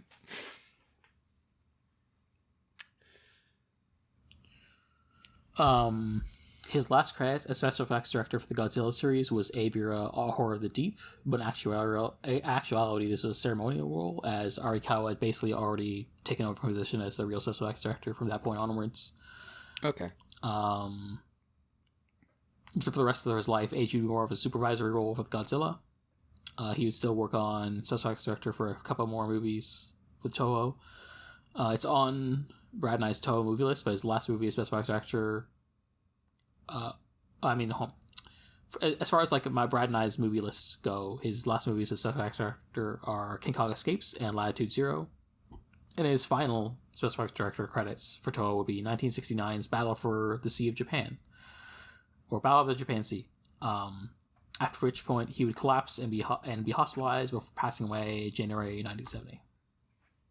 R.I.P. That's him. That's the guy. And we can say R.I.P. about him. He's Catholic. Yeah. It's the most appropriate, yeah. Some very, very... The New Earth punchline was great. What could this New Earth be referring to? Of course, the New World settler colonialism. Calling Manchuria the New World in the way that people referred to the Americas is what is, of course, naturally. Yeah, I didn't. In recent months, I learned that like not only was like the puppet state of Manchuria like a settler colony in many ways, but also there was like social advancement for Koreans who are also settlers in Manchuria.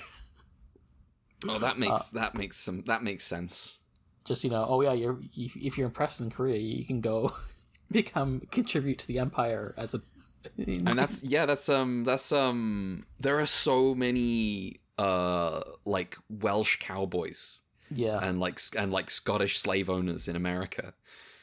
I was thinking more like the Irish as a better comparison, though. Just in this case. The Irish is like the most comparison. The Welsh thing comes. I can't remember what context this was in. Oh yeah. This is the Searchers again. This is the one of the two main characters is like he's like Welsh, English, and like 1/8 Cherokee. That's his deal, and like he's I'm 1/8 Cherokee. The rest is Welsh and English. There's a Dutch family or something, or a Swedish family or something in that movie. It's colonialism. Yeah, that's how it goes. Yeah. So yeah, nice Eiji's one, Eiji. Nice one, Eiji.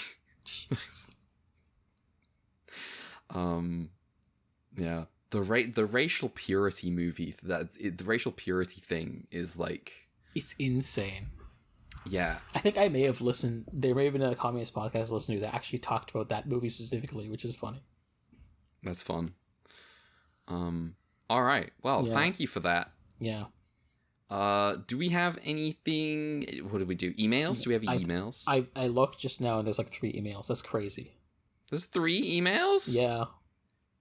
Okay, well, you can rapid fire them. Okay, let's see what I can do. Fuck, these are long. The hell are you all writing long emails for this? The last episode's next week. So my friend Kat did an email on Arc. And then okay. And then Mothra Fanboy sent 2 emails, one on Arc and one on Return of Ultraman. Okay. Should we do it? How you feeling? Shall we Mothra Fanboy, will you permit us to separate out your emails by week? I hope so, because that's what I'm suggesting. Okay, so we'll do the 2 Arc emails and then we'll do Return of Ultraman next week. Yeah, because we've already had Eiji runback. We don't want to do. I was expecting Return of Ultraman runback. Yeah, and and they do also say this one's also gonna be long for the Return of Ultraman one. So yeah, just like the second one. Okay. All right, so I'll just do a measured pace for the Arc ones. So this is from our friend Katia. Hiya, first of all, thank you for always dutifully reporting on Shu Ishido's diary. It's always good to be reminded of what kind of guy he is. Yes. We're gonna have to remember to check in about those last 2 episodes when the movie those last 2 diaries when the movie comes out. Yep. I admit I fully forgot the significance of Yuma's watch somehow. I thought he was just giving Shu the first random item he could think of as a memento at the ending, which only added to the sense that he was only just realizing how Shu liked him like that and was awkwardly trying to get away from it with dignity. I'll be honest, I also forgot the significance of the watch. I need a reminder of that. The watch is significant? I guess. I think we forgot. I Please remind us. Hang on. Ultraman Arc Watch. We need to look at Ultraman. I guess I'll keep reading. I guess the ending generally, I thought having him leave to go to space worked fine since they got fixed Rudian's planet now that the evil gate plan is a bust, but having him leave and come back in the same episode kind of cheapens both. Well, that's just modern shows. Maybe we'll talk about it with the Precure ending a bit. Mel, I've got really bad news. Yeah. When you Google the word watch regarding Ultraman Arc, you don't get things about the item on his wrist. You get things about where to watch Ultraman Arc. Oh. I think English is stupid. I guess we just don't know. Yeah. I'm sure she'll message me with that later. I would have thought the movie or cameo in the next season would have been a good way to pay that off. I don't mind the multiple dream worlds, but I did think the whole episode with the struggling writer was maybe the first full miss of the show with me.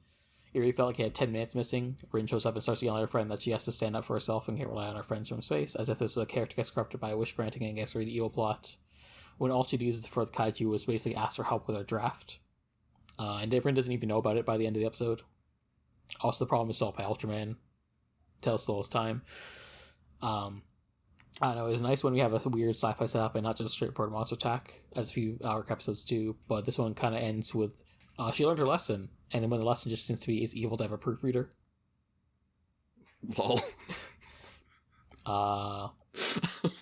Maybe the writers of Arc believe this. Yeah. Maybe the writers of Arc are rejecting having editors at all. Yeah, maybe that's why they made the Trollia form.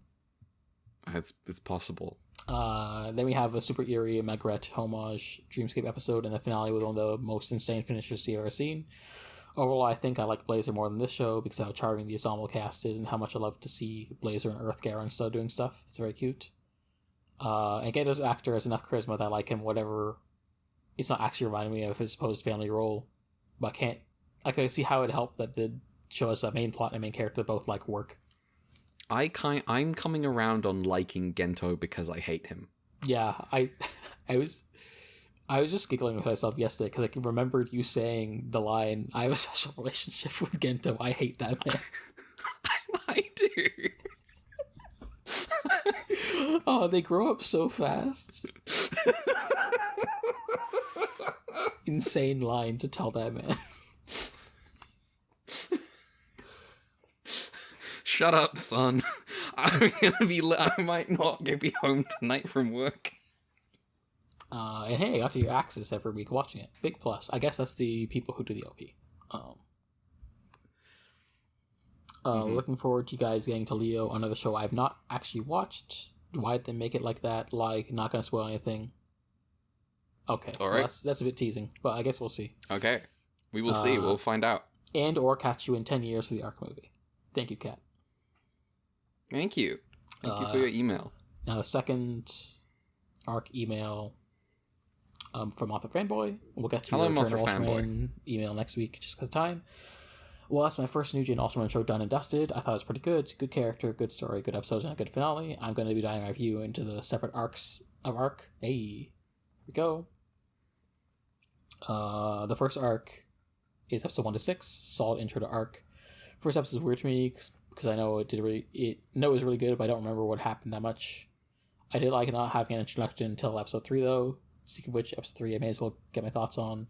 That saved now. Really good introduction. Good that wasn't episode 1 either. Episode 2, 4, and 5 were just some good kaiju mystery stuff. But episode 6, the in episode was peak. No episode 5 by this way. I wish we got our appearance of the captain's friend. Not sure it fit in. It's the professor, basically. Sometimes the guy just shows up for an episode. What even was episode 3? Was that not the backstory episode? That was the backstory episode, yes. Yeah. Part 2, 7 through 15. I'll get the ones I don't have much to say about episode out of the way. Episode 7, cool episode, cool armor, nice idea. Episode 13, terrible recap episode. Doesn't actually have anything going on. Yeah, didn't really like that one. Recaps is how it goes. Both two-parters, Givas and Sweet are really good. Some of the best episodes of Arc, more specifically the second one. I know you disagree, but I found the Kennegan one a bit goofy. I get that's kind of needed to have at least one goofy episode per season, but it was a bit too goofy. I just think it's, It's Kennegan's goofy. Kennegan. It's just like, you wouldn't have a serious episode for Kennegan. I don't know that you can be too goofy with Kennegan. He was destroyed, the rock, the firework up its ass, and then it went up into the sky and exploded. Yeah. That's what happened to Kennegan. In the first Kennegan episode. There was a guy called Daddy Walrus. Yeah. And then Rin's episode is great until the end where UP ruins it. Noiser is great too. This is Brad coded. This is a Brad coded email. They forgive me for the opening bit too. Then part 3, episode 16 to 22. The Blazer arc was good, though they don't feel qualified to talk about because they haven't seen Blazer yet. We'll definitely be watching the Blazer arc when they finish Blazer. Gomez was a pleasant surprise, as well as the Dreambird episode. I watched the episodes live, and when Givas came back, the chat was going well. We didn't talk about the fact that Givas shows up in that episode. Oh, right. Yeah.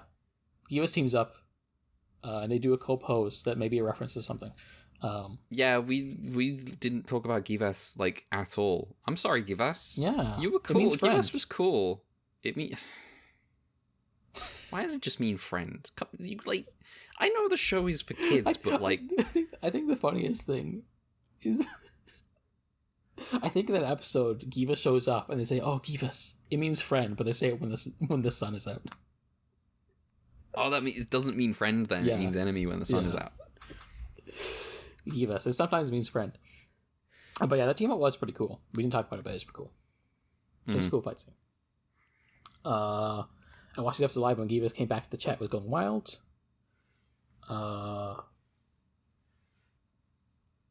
Although everyone knows, there was a rumor that apparently like Ultraman Guy was going to be in this episode. That was ended up not being true, and so everyone looked foolish when Givas shows up instead. Gaia, as in the one show the guy keeps asking about. Yes. Maybe that's the episode where there's some references to Gaia that I may have been alluding to. But anyway, when we watch Gaia, I'll be able to talk about that more. Episode 22 was also good, but the fight was literally 15 seconds. Even though I'm enjoying shorter, that was too short. I think it's fine. I think the story is more on the pillar and the vibes. Like, it definitely feels more like an Ultra Q episode that they had to, because it's an Ultraman episode, they have to do the Ultraman. If I had it my way, I would just, like, not have... Even if I had Ultraman show up, I wouldn't, like, make it a beam thing. And the final 3 episodes, they say were peak. They like the Lost Trigelos, good drama. Episode 24, damn, it was all dream. Nah, Swede. I think the email got cut off. Rip email. Yeah, this is just like, nah, the last line is just nah, Swede. And I was just like, nah, I don't know what your opinions on episode 25 are, but I assume you enjoyed them. It sounds like you enjoyed them. Yes.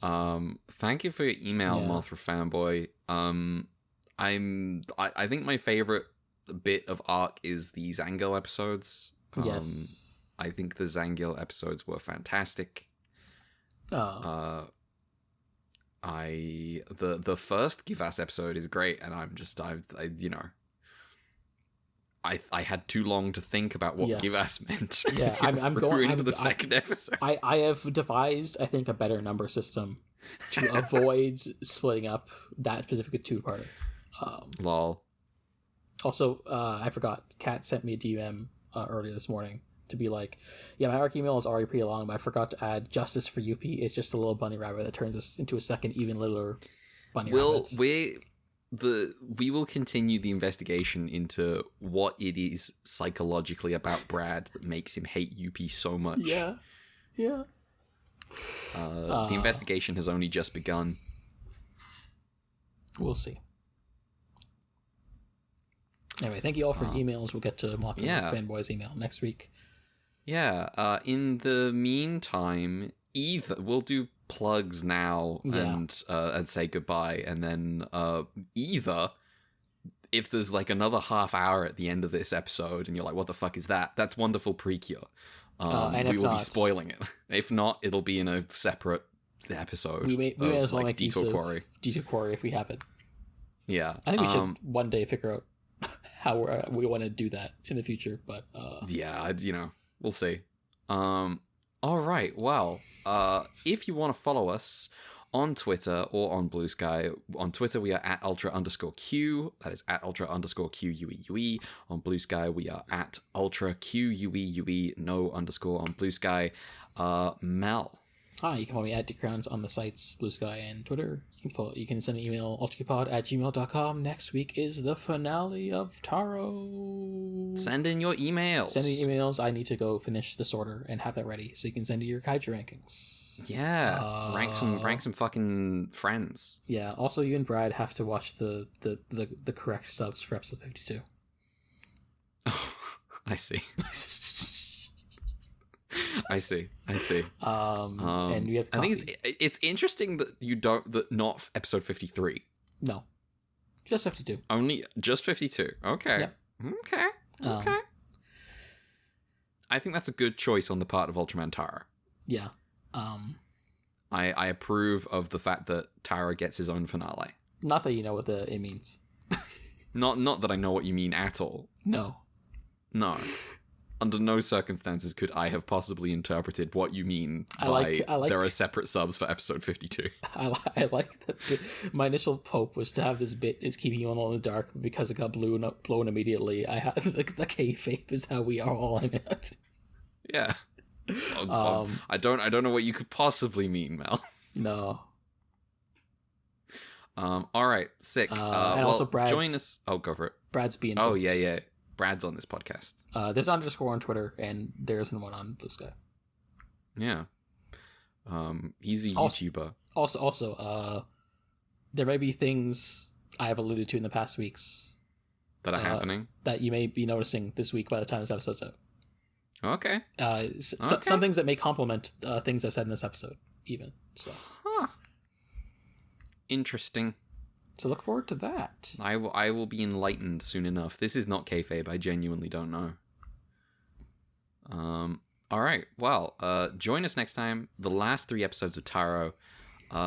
Goodbye. Later.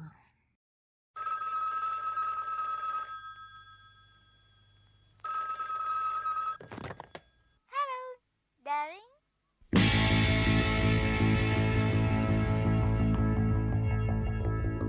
Wow!